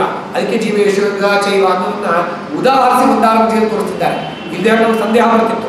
ಜೀವ ಜಡಾತ್ಮಕ ಪ್ರಪಂಚ ಪಾರಮಾರ್ಥದೇವ ಅತ್ಯಂತ ಭಿನ್ನವನ್ನು ಬರೆದಿದ್ದಾರೆ, ಲಕ್ಷ್ಮಿಗಿಂತ ಭಿನ್ನನಾಗಿದ್ದ ಪರಮಾತ್ಮ ಎಲ್ಲಿ ಬರೆದಿದ್ದಾರೆ ಅಂತ ಪ್ರಶ್ನೆ ಕೇಳಿದ್ರೆ ಜೀವ ಶಬ್ದೇನೇ ಅದನ್ನು ಸೇರಿಸಿದ್ದಾರೆ ಅಂತ ಪ್ರಮಾಣ ಪುರಸ್ಸರವಾಗಿ ವ್ಯಾಸರಾಜರು ತೋರಿಸ್ತಿದ್ದಾರೆ. ಇಲ್ಲಿ ಅಷ್ಟೇ ಅಲ್ಲ, ಯದಾದು ಬ್ರಹ್ಮಾಂಡ ಜೀವ ಸರ್ವೇಪಿ ಇತ್ಯಾದಿವ ದುಃಖ ಸ್ಪೃಶ್ಯತೆ ಜೀವತ್ವಂ ತದಾ ಜೀವ ಶಬ್ದ ಚೇತನ ಪ್ರಕೃತಿರಪಿ ಉಪಲಕ್ಷಕ ಇತಿ ಬೋಧವ್ಯ. ಮತ್ತೊಂದು ಪ್ರಶ್ನೆ ಕೇಳ್ಬೋದು, ಇಲ್ಲ ಬ್ರಹ್ಮಾಂಡ ಜೀವ ಸರ್ವೇಪಿ ಅಂತ ಒಂದು ವಾಕ್ಯ ಇದೆ. ಜೀವ ಶಬ್ದವನ್ನು ನೀವು ಲಕ್ಷ್ಮಿ ಅಂತ ಪ್ರಯೋಗ ಮಾಡಿರೋ ಕೆಲವು ಕಡೆ ಇದ್ರೂ ಕೂಡ, ಪರತಂತ್ರ ಚೇತನ ಪರವಾಗಿ ಜೀವ ಅಂತ ಪ್ರಯೋಗ ಮಾಡಿರೋದಿದ್ರೂ ಕೂಡ, ಬ್ರಹ್ಮದೇವರೇ ಮೊದಲಾದವರು ಜೀವ ಅಂದ್ರೆ ಲಕ್ಷ್ಮಿ ಬಿಟ್ಟು, ಹಾಗಾಗಿ ಜೀವ ಶಬ್ದ ಲಕ್ಷ್ಮಿ ಇಟ್ಕೋಬೇಡಿ ಅಂತ ಯಾರಾದ್ರೂ ಪ್ರಶ್ನೆ ಕೇಳಿದರೆ ಮತ್ತೊಂದು ವ್ಯಾಖ್ಯಾನ ಮಾಡ್ತಾರೆ. ಒಂದು ವ್ಯಾಖ್ಯಾನದಲ್ಲಿ ಹೇಳ್ತಾರೆ ಜೀವ ಶಬ್ದೇನ ಪರತಂತ್ರ ಚೇತನ ಅಂತ ಇಟ್ಕೊಳ್ಳಿ ಅಂತಾರೆ. ಯಾಕೆಂದ್ರೆ ಪ್ರಮಾಣ ವಾಕ್ಯ ಜೀವೇಶ್ವರ ವಿಧಾಚೈವ ಅಂತ ಹೇಳ್ತಾರೆ. ಬೇಡ, ಜೀವ ಅಂತಂದ್ರೆ ನಾನು ಲಕ್ಷ್ಮೀದೇವಿಯನ್ನು ಬಿಟ್ಟೇ ಇಟ್ಕೊಳ್ತೀನಿ ಬ್ರಹ್ಮಾದಿಗಳನ್ನ ಅಂತ ಇಟ್ಕೊಂಡ್ರೆ ಸರಿ, ಆ ಪ್ರಯೋಗವೂ ಸರಿ. ಬ್ರಹ್ಮಾಂಡ ಜೀವ ಸರ್ವೇಪಿ ವಾಕ್ಯ ಇದೆಯಲ್ಲ, ಆಗೇನ್ ಮಾಡೋದು? ಲಕ್ಷ್ಮಿಗಿಂತ ಭಿನ್ನನಾಗಿದ್ದಾನೆ ಪರಮಾತ್ಮ ಶ್ರೇಷ್ಠನಾಗಿದ್ದಾನೆ ಅಂತ ಎಲ್ಲಿ ಹೇಳಬೇಕಾಯ್ತು ಅಂತ ಪ್ರಶ್ನೆ ಕೇಳಿದ್ರೆ ಉಪಲಕ್ಷಕ ಅಂದ್ರೆ ಏನು? ಉದಾಹರಣೆಗೆ ಗುರುಗಳು ಹೇಳಿದ್ರಂತೆ, ಮೊಸರಿನ ಗಡಿಗೆ ಇದೆ, ಸ್ವಲ್ಪ ಹುಷಾರಾಗಿ ಕಾಗೆ ಬರ್ದಿರೋ ಥರ ಕಾಪಾಡಪ್ಪ ಅಂದ್ರಂತೆ. ಸ್ವಲ್ಪ ಹೊತ್ತು ಬಿಟ್ಕೊಂಡ್ ಬಂದ್ಮೇಲೆ ಮೊಸರೇ ಇಲ್ಲ, ಎಲ್ಲಿ ಹೋಯ್ತು ಅಂತ ಕೇಳಿದ್ರೆ ಶಿಷ್ಯ ಹೇಳ್ತಂತೆ ಬೆಕ್ಕು ಬಂದು ಕುಡ್ಕೊಂಡು ಹೋಯ್ತು. ನಾನೇನು ಹೇಳಿದ್ದೆ, ನೀವೇನು ಹೇಳಿದ್ರಿ? ಕಾಗೆಯಿಂದ ರಕ್ಷಣೆ ಮಾಡಿ. ಅಯ್ಯೋ ರಾಮ, ಕಾಗೆಯಿಂದ ಅಂತಂದ್ರೆ ತದ್ವಿಪಗಾದಕ ಸರ್ವ ಪ್ರಾಣಿಗಳಿಂದ ರಕ್ಷಣೆ ಮಾಡುವಂತ ಅರ್ಥ, ಮೊಸರು ಕುಡಿಯೋ ಎಲ್ಲಾ ಪ್ರಾಣಿಯಿಂದ ರಕ್ಷಣೆ ಮಾಡುವಂತ ಅರ್ಥ. ಅದನ್ನೆಲ್ಲ ಹೇಳ್ತಾ ಕೂತ್ಕೊಳ್ಳೋಕ್ಕಾಗಲ್ಲ ಮನುಷ್ಯನ.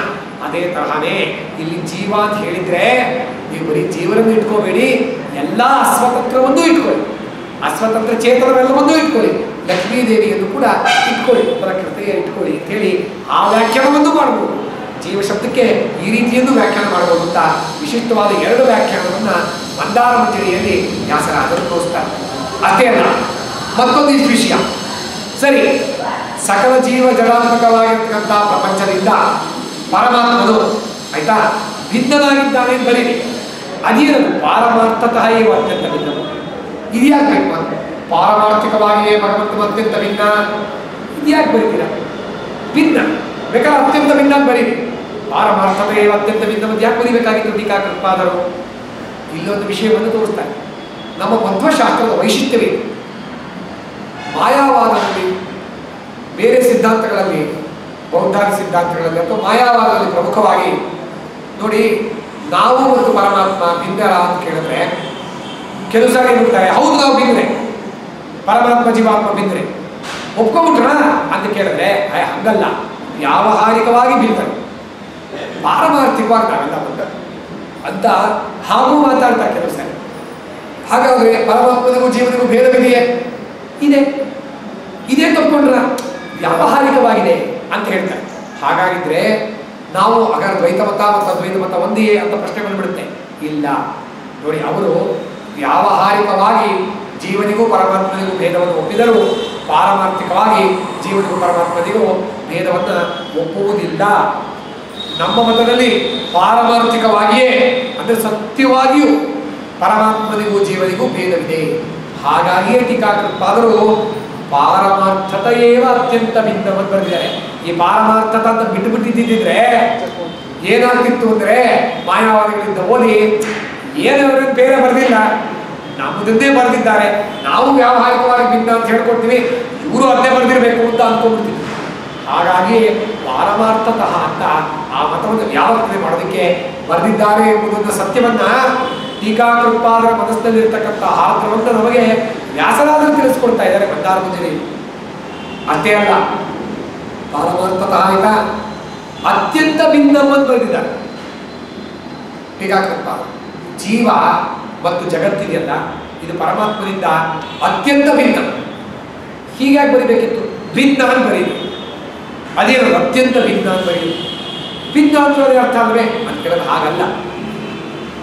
ನಮ್ಮ ದೇಶದಲ್ಲಿ ಏನಾಗಿದೆ ಅಂದರೆ, ಒಂದೊಂದು ಶತಮಾನದಲ್ಲೂ ಒಂದು 50-50 ವರ್ಷಕ್ಕೂ ಒಂದೊಂದು ಮತ ಹುಟ್ಟು. ಶಿವರಾಚಾರ್ಯರ ಕಾಲಕ್ಕೆ 21 ಮತ ಹುಟ್ಟಿ ಒಬ್ಬೊಬ್ಬರು ಒಂದೊಂದು ರೀತಿ ಭಾಷ್ಯಾಭಾಸಗಳನ್ನು ಬರೆದರು. ಏನ್ ರೀತಿ ಬರೆದರು ಅಂದರೆ, ಜೀವನಿಗೂ ಪರಮಾತ್ಮನಿಗೂ ಏನು ಸಂಬಂಧ ಅಂತ ಕೇಳಿದ್ರೆ ಕೆಲವರು ಇಬ್ಬರು ಒಂದೇ ಅಂದರು, ಕೆಲವರು ಇಲ್ಲ ಜೀವ ಅವರ ಅಂಶ ಅಂದರು, ಪರಮಾತ್ಮನ ಅಂಶ ಅಂದರು, ಕೆಲವರು ಇಲ್ಲ ಇಲ್ಲ ಜೀವನಿಗೂ ಪರಮಾತ್ಮನಿಗೂ ಭೇದವೂ ಇದೆ ಅಭೇದವೂ ಇದೆ. ಇದು ಕೆಲವರು ಜೀವನಿಗೂ ಪರಮಾತ್ಮನಿಗೂ ಭೇದವೂ ಇದೆ ಅಭೇದವೂ ಇದೆ, ಆದರೆ ಅದು ಅಚಿಂತ್ಯ, ಅದನ್ನು ನಾವು ಹೇಳಲಿಕ್ಕಾಗಲ್ಲ. ಒಬ್ಬೊಬ್ಬರು ಒಂದೊಂದು ರೀತಿ ಬರೋದು. ಇದು ಕೆಲವರು ವ್ಯಾವಹಾರಿಕ ಭೇದ ಇದೆ, ಪಾರಮಾರ್ಥಿಕ ಭೇದ ಇಲ್ಲ, ಒಂದೊಂದು ರೀತಿ ಬರೆದಿದ್ದಾರೆ. ಇದು ಯಾವುದೂ ಕೂಡ ಸರಿಯಲ್ಲ. ಅತ್ಯಂತ ಭೇದ ಸಿದ್ಧಾಂತ ಏನಿದೆ ಅದೇ ಸರಿ. ಬರೀ ಪಾರಮಾರ್ಥತೆಯೇವ ಭಿನ್ನಂ ಅಂತ ಬರೆದಿದ್ರೆ ಏನಾಗಿರೋದು ಗೊತ್ತಾ? ಭಾಸ್ಕರ ಮತ ಅಂತ ಓದಿದೆ, ಅದು ಭಾಸ್ಕರಾಚಾರ ಮತ ಅಂತ ಓದಿದೆ. ಅವರೇನಂತಾರೆ, ಜೀವನಿಗೂ ಪರಮಾತ್ಮನಿಗೂ ಏನು ಭೇದವೋ ಅಭೇದವೋ ಅಂದರೆ ಭೇದವೂ ಇದೆ ಅಭೇದವೂ ಇದೆ. ಹೇಗೆ ಈ ಕಟ್ತೀವಲ್ಲ ಗೋಡೆ, ಆಕಾಶದಲ್ಲಿ ಸ್ಪೇಸಲ್ಲಿ ಕಟ್ತೀವಲ್ಲ ಗೋಡೆ, ಆಕಾಶಕ್ಕೂ ಈ ಮಠಾಕಾಶಕ್ಕೂ, ಅಖಂಡ ಆಕಾಶಕ್ಕೂ ಈ ಮಠ ಒಳಗಿರೋ ಆಕಾಶಕ್ಕೂ ಭೇದವೂ ಇದೆ ಅಭೇದವೂ ಇದೆ. ಇದು ಆಕಾಶ ಅಖಂಡ ಆಕಾಶ ಹೌದು, ಅಖಂಡ ಆಕಾಶ ಅಲ್ವಾ? ಅಲ್ಲ, ಮಠಾಕಾಶ ಎರಡೂ ಇದೆಯಲ್ಲ. ಯಾಕಂದ್ರೆ ಅಖಂಡಾಕಾಶದಲ್ಲಿ ಇರೋದ್ರಿಂದ ನಾವೆಲ್ಲ ಕೂತೀವಿ, ಹಾಗಂತ ಮಾಡೋದಕ್ಕೆ ಯಾರ್ಯಾರು ಉದ್ಯೋಗಿಲ್ಲ, ಇಲ್ಲಿ ನಮ್ಮ ಪರ್ಮಿಷನ್ ಇದೆ, ಅದರಿಂದ ಭೇದವೂ ಇದೆ ಅಭೇದವೂ ಇದೆ ಅಂತ ಈಗಿಂತ ದೃಷ್ಟಾಂತ ಎಲ್ಲ ಕೊಡ್ತಾರೆ. ಮಡಕೆ ತಗೊಂಡೋಗಿ ಒಂದು ನದಿನ ಮುಳುಗಿಸಿದ್ರೆ ಮುಳುಗುಳು ಅಂತ ನೀರು ತುಂಬಿಕೊಂಡಿದ್ರೆ ಅದು ನದಿ ನೀರು ಹೌದು, ಅದು ಕೊಡದ ನೀರು ಹೌದು, ಭೇದವೂ ಇದೆ ಅಭೇದವೂ ಇದೆ ಅಂತ ಹೀಗೆಲ್ಲ ಮಾತಾಡ್ತಾರೆ. ಆದರೆ ಭೇದವೂ ಇದೆ ಅಭೇದವೂ ಇದೆ ಅನ್ನೋದು ನಮ್ಮ ಮತವಲ್ಲ. ಪಾರಮಾರ್ಥಿಕವಾಗಿ ಭೇದ ಇದೆ ಅಂತ ಅಷ್ಟೇ ಬರ್ತಿದ್ರೆ ಭಾಸ್ಕರಾಚಾರ್ಯರು ಬಂದು ನಮ್ಮ ಜೊತೆ ಸೇರ್ಕೊಂಡ್ಬಿಟ್ಟು ನಾವು ನೀವು ಒಂದೇ ಬಿಡಲಿ, ಪಾರಮಾರ್ಥಿಕವಾಗಿ ಭೇದವನ್ನು ನಾವು ಹೋಗ್ತೀವಿ, ಅಭೇದ ಜೊತೆಗೆ ಹೋಗ್ತೀವಿ, ನೀವು ಸುಮ್ಮನೆ ಹೇಳಿದಿರ ಇಲ್ಲಿ ಇಬ್ಬರದು ಒಂದೇ ಬಿಡಿ ಅಂತ ಹೇಳ್ತಿದ್ರು. ಇಲ್ಲ, ಅತ್ಯಂತ ಭಿನ್ನ, ಭೇದ ಭೇದವಿಲ್ಲ, ಅತ್ಯಂತ ಭೇದವೇ ಇದೆ. ಹಾಗಾಗಿ ಪಾರಮಾರ್ಥಿಕವಾಗಿ ಅತ್ಯಂತ ಭೇದವಿದೆ ಅಂತ ಹೇಳಿ ಎಲ್ಲ ಮತಗಳಿಂದ ವೈಲಕ್ಷಣ್ಯವನ್ನು ನಮಗೆ ಮಂದಾರ ಮಂಜರಿಯಲ್ಲಿ ತೋರಿಸ್ಕೊಟ್ಟಿದ್ದಾರೆ. ಅತ್ಯಂತ ಭಿನ್ನ ಆಯ್ತು, ಜಗತ್ತಿನಿಂದ ಅತ್ಯಂತ ಭಿನ್ನನಾಗಿದ್ದ ಪರಮಾತ್ಮ, ಇದು ತಿಳ್ಕೊಂಡಾಗಲೇ ಮೋಕ್ಷ. ಅದಕ್ಕೆ ಹೇಳಿದ್ದಾರೆ ಸರ್ವ ವಿವಿಕ್ತತೆಯ ತಿಳ್ಕೋಬೇಕು ಪರಮಾತ್ಮನನ್ನ, ಸ್ವತಂತ್ರ ತತ್ವ ಅಂತ. ನಿಖಿಲ ಗುಣೋದಾರ ಅಂತ ಬರ್ತದೆ ಇಲ್ಲಿ ನೋಡಿ, ಫಲಕೃತ್ಯವನ್ನು ಮತ್ತೆ ತಿರ್ಗಾ ವ್ಯಾಸರಾಜ ಹೇಳ್ತಾರೆ. ನಿಖಿಲ ಗುಣೋದಾರ, ನಿಖಿಲ ಗುಣಗಳು ಭಗವಂತನಲ್ಲಿದೆ. ಮೇಲ್ನೋಟಕ್ಕೆ ನಮಗೆ ಹೋದಾಗ ಎಲ್ಲ ಗುಣ, ನಿಖಿಲ ಅಂದ್ರೆ ಎಲ್ಲ ಗುಣಗಳು ಭಗವಂತನಿದೆ. ಓಹೋ, ಹಾಗಾದ್ರೆ ಒಂದಲ್ಲಿ ಸದ್ಗುಣಗಳು ಇದೆ, ದುರ್ಗುಣಗಳು ಇದೆಯೇ ಅಂತ ಪ್ರಶ್ನೆ ಬಂದರೆ ವ್ಯಾಸರಾಜರು ಉತ್ತರ ಕೊಡ್ತಾರೆ. ಗುಣ ಅನ್ನೋ ಶಬ್ದವನ್ನು ನಾವು ಎಲ್ಲಿ ಪ್ರಯೋಗ ಮಾಡ್ತೀವಿ? ಸದ್ಗುಣಗಳಲ್ಲೇ ಪ್ರಯೋಗ ಮಾಡೋದು. ಯಾಕೆ ಗೊತ್ತಾ? ವರ ಹೇಗಿದ್ದಾನೆ ಅಂತ ಕೇಳಿದಾಗ ಏನಂತಾರೆ, ಆ ವರನ ಅವನು ಗುಣಶೀಲರಿ ಅಂತಾರೆ. ಓ ಗುಣಶೀಲನಾ, ಹಾಗಾದ್ರೆ ಸದ್ಗುಣ ದುರ್ಗುಣ ಎರಡೂ ಇದೆಯಾ ಅಂದ್ರೆ? ಗುಣಶೀಲ ಅಂದ್ರೆ ಏನರ್ಥ? ಸದ್ಗುಣಶೀಲ ಅಂತಾನೆ ಅರ್ಥ. ಗುಣ ಶಬ್ದಕ್ಕೆ ಸದ್ಗುಣ ಅಂತಾನೆ ಅರ್ಥ. ಅದನ್ನೇ ಟೀಕಾಚಾರ್ಯರು ನಿಖಿಲ ಗುಣೋದಾರ ಅಂತ ಗುಣಶಬ್ದವನ್ನ ಸದ್ಗುಣ ಎಂಬುದಾಗಿಯೇ ಬಳಸಿದ್ದಾರೆ. ಹೌದು, ನಿರ್ವಿಶೇಷವಾಗಿ ಯಾವುದಾದ್ರೂ ಪದಾರ್ಥವನ್ನು ಹೇಳಿದಾಗ ಮುಖ್ಯವನ್ನೇ ತೋರಿಸುತ್ತೆ. ಗೀತಾ, ನಾನು ಗೀತೆಯನ್ನು ಓದ್ತಾ ಇದ್ದೀನಿ, ಪಾಠ ಹೇಳಿಸ್ಕೊಡ್ತೇನೆ, ಯಾವ ಗೀತಾ? ಅವಧೂತ ಗೀತವೋ, ಇನ್ನೊಂದು ಗೀತವೋ, ಅಷ್ಟಾವಕ್ರ ಗೀತವೋ ಅಂದ್ರೆ ಗೀತಾ ಎಂದ್ರೆ ಭಗವದ್ಗೀತವೇ. ಪಾಠ ಯಾವಕ್ಕೆ ಸೂತ್ರ ಭಾಷ್ಯ, ಪಾಣಿನಿ ಸೂತ್ರ ಮಹಾಭಾಷ್ಯ ಅಂದ್ರೆ ಅಲ್ಲ, ಬ್ರಹ್ಮಸೂತ್ರ ಭಾಷ್ಯ. ಹಾಗಾಗಿ ಯಾವುದೇ ಒಂದು ಪದವನ್ನ ಉಪಪದವಿಲ್ಲದೆ ನಾವು ಹೇಳುವಾಗ ಮುಖ್ಯವನ್ನೇ ತೋರಿಸುತ್ತೆ. ಹಾಗೆ ಗುಣ ಅಂದ್ರೆ ಸದ್ಗುಣ ಅಂತಾನೆ ತೋರಿಸುತ್ತೆ. ಅದಕ್ಕೆ ಟೀಕಾಕೃತ್ಪಾದರು ನಿಖಿಲ ಗುಣೋದಾರಂ ಅಂತ ಬರೆದಿರೋದು ಸಾರ್ಥಕವಾಗಿ ಅಂತ ವ್ಯಾಸರಾಜರು ತೋರಿಸ್ತಾರೆ. ನಿಖಿಲ ಅಂತ ಯಾಕೆ ಬರೀಬೇಕು? ಗುಣೋದಾರಂ ಅಂತ ಬರೀರಿ ಅಂದ್ರೆ ತೋರಿಸ್ತಾರೆ. ಗುಣಗಳು ನಮ್ಮಲ್ಲೂ ಒಂದು ಎರಡು ಸದ್ಗುಣಗಳಿರ್ಬೋದು, ಮನುಷ್ಯೋತ್ತಮರಲ್ಲಿ ಇರುತ್ತೆ, ದೇವತೆಗಳಲ್ಲಿ ಸದ್ಗುಣಗಳಿದೆ, ಇಲ್ಲ ಅಂತ ಯಾರು ಹೇಳಿದ್ದು? ಲಕ್ಷ್ಮೀ ದೇವಿಯಲ್ಲಿ ಬೇಕಾದಷ್ಟು ಸದ್ಗುಣಗಳಿದೆ. ಆದರೆ ನಿಖಿಲ ಸದ್ಗುಣ, ನಿಖಿಲ ಅಂದ್ರೆ ಗೊತ್ತಾ? ಇಲ್ಲಿ ಅನಂತ ಅಂತ ಮಂದಾರ ಬಗ್ಗೆ ಬರೆದಿದೆ. ಅನಂತ ಸದ್ಗುಣಗಳಿರ್ತಕ್ಕಂಥದ್ದು ಪರಮಾತ್ಮನಲ್ಲಿ ಮಾತ್ರ. ಮಕ್ಕಳಂತ ಗುಣ ಇರುತ್ತೆ, ಗುಣತ ಅನಂತ ವಿಗ್ರಹೇ. ಪರಮಾತ್ಮನ ಅವತಾರಗಳು ಅನಂತ, ಒಂದೊಂದು ಅವತಾರಗಳಲ್ಲೂ ಇರ್ತಕ್ಕಂಥ ಸದ್ಗುಣಗಳು ಅನಂತ. ಆ ಒಂದೊಂದು ಸದ್ಗುಣಗಳ ತೀವ್ರತೆ ಅದು ಅನಂತ. ಇದು ಅನಂತ ಇಂಟು ಅನಂತ ಇಂಟು ಅನಂತ, infinity infinity into infinity into infinity. ಅಂದ್ರೆ ಏನಾಯ್ತು? ಅನಂತ ಅವತಾರಗಳು. ನಮಗೆ ಗೊತ್ತಿರೋ 10 ಅವತಾರ, 24 ಮೂರ್ತಿಗಳು, ಇನ್ನೊಂದು 5-6 ಹೇಳ್ತೀವಿ, ಇನ್ನೊಂದು 10 ಹೇಳ್ತೀವಿ. ಅಬ್ಬಬ್ಬ ಅಂದ್ರೆ 100 ಹೇಳ್ಬೋದು, 1000 ಹೇಳ್ಬೋದು, ಬೃಹತಿ ಸಹಸ್ರ ಎಲ್ಲ ಓದ್ಕೊಂಡು. ಆದರೆ ಅನಂತ ರೂಪಗಳು ಲಕ್ಷ್ಮೀದೇವಿ ಗೊತ್ತಿದೆ, ಇನ್ನೂ ತಿಳ್ಕೊಳ್ತಾ ಇದ್ದಾಳೆ. ಆ ಅನಂತ ರೂಪಗಳಲ್ಲಿ ಒಂದೊಂದು ರೂಪಗಳಲ್ಲೂ ಅನಂತ ಸದ್ಗುಣಗಳು, ಒಂದೊಂದರಲ್ಲೂ ಆ ಒಂದೊಂದು ಸದ್ಗುಣಗಳು ಅನಂತ ಗಾತ್ರದಲ್ಲಿ ಇರುತ್ತದೆ. ಇಂಟೆನ್ಸಿಟಿ, ಕಾರುಣ್ಯವೂ ಅನಂತ, ಶೌರ್ಯ ಅನಂತ, ಧೈರ್ಯ ಅನಂತ. ಈ ಪರಿಯ ಸೊಬಗು ಯಾವ ದೇವರನ್ನು ಕಾಣೆ, ಗೋಪಿ ಜನ ಪ್ರಿಯ ಗೋಪಾಲಗಲ್ಲದೆ ಅನ್ಬೇಕಾದ್ರೆ ಅದೇ ಹೇಳ್ತಾರಲ್ಲ, ಏನಂತ? ಪಾವನತ್ವದಿ ನೋಡಿ ಅವರ ಗಂಗಾಧರಕ, ದೇವತ್ವದಿ ನೋಡಿ ದಿವಿಜರಣೆಯ, ಕಾರುಣ್ಯದಲ್ಲಿ ಲಾವಣ್ಯದಲ್ಲಿ ನೋಡಿ ಲೋಕಮೋಹಕನಯ್ಯ, ಆವ ಧೈರ್ಯದಿ ನೋಡಿ ಅಸುರಾಂತಕನು. ಹಾಗಾಗಿ ಒಂದೊಂದು ಗುಣ ತೋರಿಸ್ತಾರೆ, ಅನಂತ. ಹಿರಿಯತನದಲ್ಲಿ ನೋಡಿ ಸರಸಿದೋದ್ಭವನಯ್ಯ, ಗುರುತನದಲ್ಲಿ ನೋಡಿ ಜಗದಾದಿ ಗುರುವು. ಒಂದು ಗುರುತ್ವ ತಗೊಳ್ತೀರಾ, ಶ್ರೇಷ್ಠತ್ವ ತಗೊಳ್ತೀರಾ, ಕಾರು ಎಲ್ಲದರಲ್ಲೂ ಅನಂತ. ಅದಕ್ಕೆ ನಿಖಿಲ ಅನ್ನೋ ಪದವನ್ನ ಬಳಸಿದ್ದಾರೆ ಅಂತ ಮಂದಾರ ಸೊಗಸಾದ ವಿವರಣೆ. ಇದಾದರೆ ನಿರಸ್ತ ಸಮಸ್ತ ದೋಷವು, ಯಾವ ದೋಷವೂ ಭಗವಂತನಲ್ಲಿಲ್ಲ, ಯಾವ ದೋಷವೂ ಇಲ್ಲ, ಒಂದು ದೋಷವೂ ಇಲ್ಲ. ಯಾಕೆ ಬರೆದರು ಅಂದ್ರೆ ನೋಡಿ, ಲಕ್ಷ್ಮೀದೇವಿಯಲ್ಲೂ ಕೆಲವು ದೋಷಗಳಿಲ್ಲ, ಆದರೆ ಸಮಸ್ತ ದೋಷ ವಿಧರನಾಗಿರ್ತಕ್ಕಂಥವ್ರು ನಾರಾಯಣ ಮಾತ್ರ. ಅದಕ್ಕೆ ವಿಷ್ಣು ತತ್ವ ವಿಜಯದಲ್ಲೂ ಕೂಡ ನಿರ್ದೋಷವಾಗಿಲ್ಲ ಸದ್ಗುಣ ಅಂತ ಹೇಳ್ಬೇಕಾದ್ರೆ, ನಿರ್ದೋಷ ಅಂತಕ್ಕಂಥದ್ದೇ ಒಂದು ನಿರ್ದೋಷತ್ವ ಅನ್ನೋದೇ ಪ್ರತ್ಯೇಕ ಲಕ್ಷಣ, ಅಖಿಲ ಸದ್ಗುಣತ್ವ ಅಂತಕ್ಕಂಥದ್ದೇ ಪ್ರತ್ಯೇಕ ಲಕ್ಷಣ ಅಂತ ಹೇಳಿದ್ದಾರೆ. ಲಕ್ಷ್ಮೀದೇವಿಯ ನಿರ್ದುಷ್ಟರಾದ್ರೂ ಆದರೆ ನಮ್ಮ ಮಟ್ಟಿಗೆ ನಿರ್ದುಷ್ಟ ಅಂತ ಕಾಣುತ್ತೆ, ಆದರೆ ಪಾರತಂತ್ರ್ಯ ಇದೆಯಲ್ಲ ಅಲ್ಲಿ, ಅವಳು ಪಾರತಂತ್ರವಾಗಿದ್ದಾಳಲ್ಲ, ಅದು ಒಂದು. ಪರಮಾತ್ಮನ ಪಾರತಂತ್ರವೂ ಇಲ್ಲ, ಸ್ವತಂತ್ರ. ಹಾಗಾಗಿ ಸಕಲ ಸದ್ಗುಣ ದೂರವಾಗಿರ್ತಕ್ಕಂಥವನು ಪರಮಾತ್ಮ ಅಂತ ಹೇಳಿ ನಿರಸ್ತ ಸಮಸ್ತ ದೋಷ, ಸಮಸ್ತ ಪದ ಹಾಕಿದ್ದಾರೆ. ಬರೀ ನಿರಸ್ತ ದೋಷವನ್ನು ಬರೆದಿದ್ರೆ ಲಕ್ಷ್ಮೀ ಅತಿವ್ಯಾಪ್ತಿ ಬರ್ತದೆ, ಋಜುಗಳಲ್ಲಿ ಬ್ರಹ್ಮಾದಿಗಳಲ್ಲಿ ಅತಿವ್ಯಾಪ್ತಿ ಬರ್ತದೆ. ಆ ಸಮಸ್ತ ದೋಷಗಳಿಂದಲೂ ದೂರನಾಗಿದ್ದಾನೆ ಅಂತ ಬರೆದಿದ್ದಾರೆ. ಘಟಪಟಾದಿಗಳಲ್ಲೂ ದೋಷವಿದೆ, ಜಡತ್ವ ಇರೋದು ಸಾಧ್ಯ, ಪಾರತಂತ್ರ ಇರೋದು ಸಾಧ್ಯ. ಹಾಗಾಗಿ ಪಾರತಂತ್ರ್ಯ ಅನ್ನೋದು ಒಂದೇ ಸಾಕು. ಅದನ್ನು ಇಲ್ಲೇ ಇರ್ತಕ್ಕಂಥವ್ರು ಪರಮಾತ್ಮ ಅನ್ನೋದನ್ನ ನಿರಸ್ತ ಸಮಸ್ತ ದೋಷವನ್ನು ತೋರಿಸಿದ್ದಾರೆ. ಪರಬ್ರಹ್ಮ ಪ್ರತಿಪಾದಿತು. ಪರಬ್ರಹ್ಮ ಅಂತ ಯಾಕೆ ಬರೆದ್ರು? ಮಾಯಾವಾದಿಗಳು ಮತ್ತೊಂದು ಪ್ರಕ್ರಿಯೆ ಇದೆ, ಸಗುಣ ಬ್ರಹ್ಮ ಅಂತ ಕರೀತಾರೆ ಒಂದ್ಸರಿ.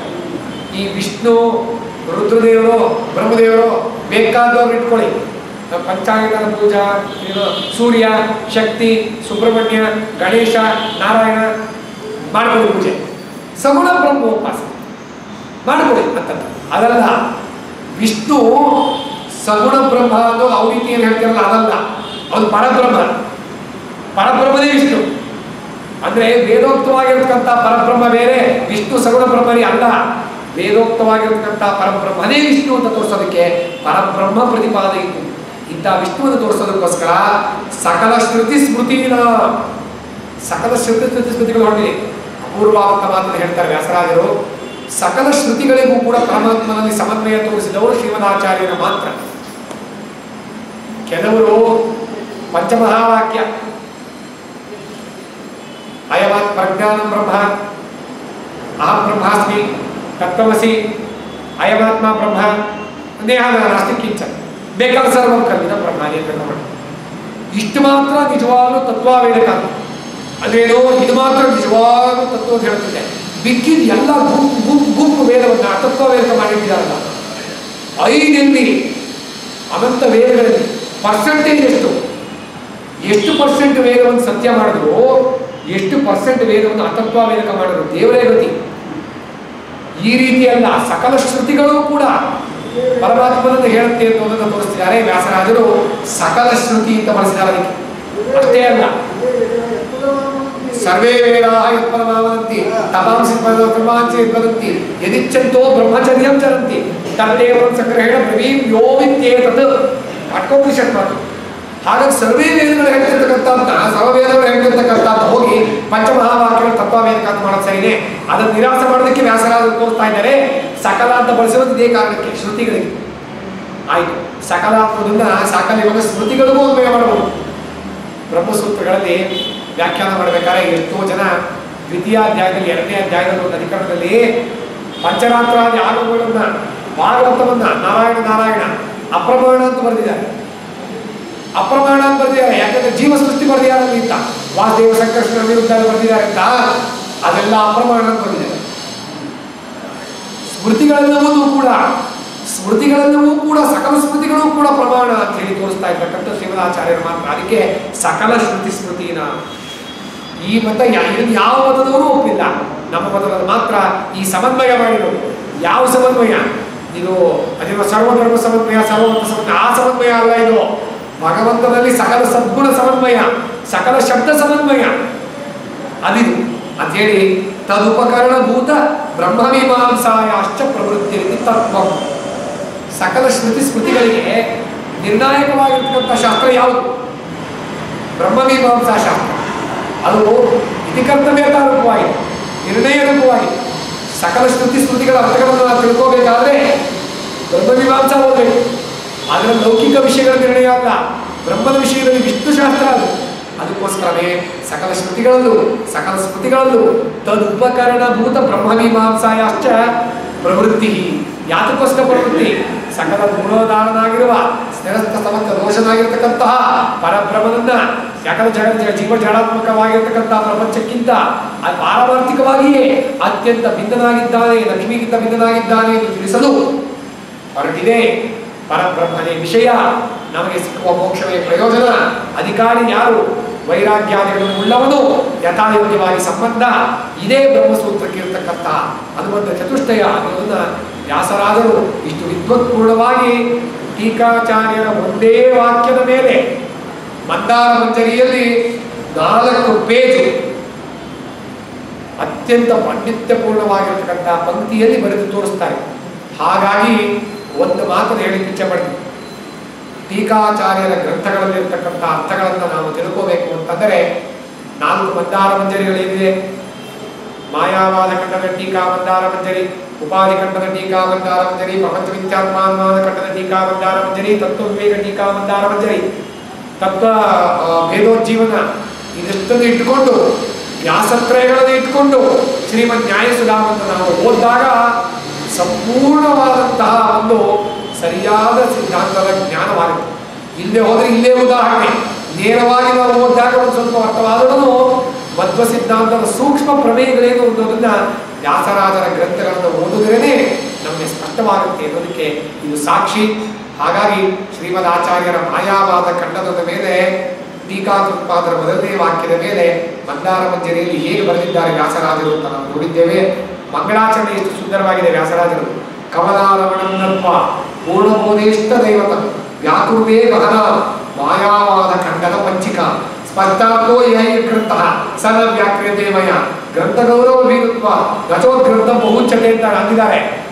ನಾನು ತುಂಬ ಜಾಸ್ತಿ ಬರೆಯೋದಿಲ್ಲ, ತುಂಬ ಗ್ರಂಥ ಬಾಹುಲ್ಯವಾಗುತ್ತೆ ತಂದಿದ್ದಾರೆ. ಇಷ್ಟು ಸೂಕ್ಷ್ಮಾಂಶಗಳನ್ನು ಹೇಳಿ ನಮಗೆ ಬಲವಾದ ಗ್ರಹವನ್ನು ಮಾಡಿದ್ದಾರೆ. ಇದರ ಇನ್ನೂ ಹೆಚ್ಚು ವಿಸ್ತಾರವನ್ನು ನಾವು ನ್ಯಾಯಾಮೃತ, ತಾತ್ಪರ್ಯ ಚಂದ್ರಿಕಾ, ತರ್ಕತಾಂಡವಾದಿ ಗ್ರಂಥಗಳನ್ನು ನೋಡಿ ಮಧ್ವ ಸಿದ್ಧಾಂತದ ಸಾರ ನಿಜವಾದ ಒಳ ಆಂತರ್ಯವನ್ನು ತಿಳ್ಕೊಳ್ಳೋಣ ಅಂತ ನಾನು ಪರಿವಾರಗಳಲ್ಲಿ ಪ್ರಾರ್ಥನೆ ಮಾಡ್ತೀನಿ. ಶ್ರೀಮದ್ ವ್ಯಾಸರಾಜ ಗುರುವಂತರ್ಗತ ಭಾರತೀಯರ ಮುಖ್ಯ ಪ್ರಣಂತರ್ಗತ ಶ್ರೀ ವೇಣುಗೋಪಾಲ ಕೃಷ್ಣದೇವರು ಅನುಗ್ರಹ ಮಾಡಿ ವ್ಯಾಸರಾಜರ ಗ್ರಂಥಗಳನ್ನು ಓದಿ ಅದರಲ್ಲಿರ್ತಕ್ಕಂಥ ಅರ್ಥ ಏನು ಅಂತ ನಮಗೆ ಗೊತ್ತಾಗಲಿ. ಅದರಿಂದ ನಮಗೆ ಅವಿದ್ಯೆಯಾವಂತ ವಿದ್ಯೆಯಾವಂತಮಸ್ತದೆ ಅಂತ ಏನು ಹೇಳಿದ್ದಾರೆ ಉಪನಿಷತ್ತಲ್ಲಿ, ನ್ಯಾಯಾಮೃತ ಖಂಡನ ಗ್ರಂಥಗಳನ್ನು ಓದಿ ನಮಗೆ ದುಃಖ ನಿವೃತ್ತಿಯಾಗಿ ಚಂದ್ರಿಕಾದಿ ಗ್ರಂಥಗಳಲ್ಲಿರ್ತಕ್ಕಂಥ ಪ್ರಕಾಶದಿಂದ ಮೋಕ್ಷದಲ್ಲಿರುವ ಆನಂದ ನಮಗೆ ಆವಿರ್ಭೂತವಾಗಲಿ, ಅದರ ಪ್ರಾದುರ್ಭಾವ ನಮಗೆ ಮೋಕ್ಷದಲ್ಲಾಗಲಿ ಅಂತ ಕೇಳಿಕೊಂಡ ಕಾಯನ ವಾಚ ಸೇರಿರುವ ಉದ್ಗತ್ಮನಾಮ ಪ್ರತಿಸ್ವಭಾವ ಪ್ರಣವಗಿಂತ ಸಕಲ ಪರಸ್ಮೈ ನಾರಾಯಣಾಯೇತಿ ಸಮರ್ಪಯಾಮಿ. ವ್ಯಾಸರಾಜ ಪ್ರಣಂತರ್ಗತ ಭಾರತೀಯ ಮುಖ್ಯ ಪ್ರಣಂತರ್ಗತ ಶ್ರೀ ಮೂಲ ವೇಣುಗೋಪಾಲ ಕೃಷ್ಣ ಪ್ರಿಯತ ಸುಪ್ರೀತೋ ವರದೋ ಭವತು. ಶ್ರೀಮನ್ಮಧ್ವೇಶಾರ್ಪಣಮಸ್ತು. ಶ್ರೀಕೃಷ್ಣಾರ್ಪಣಮಸ್ತು.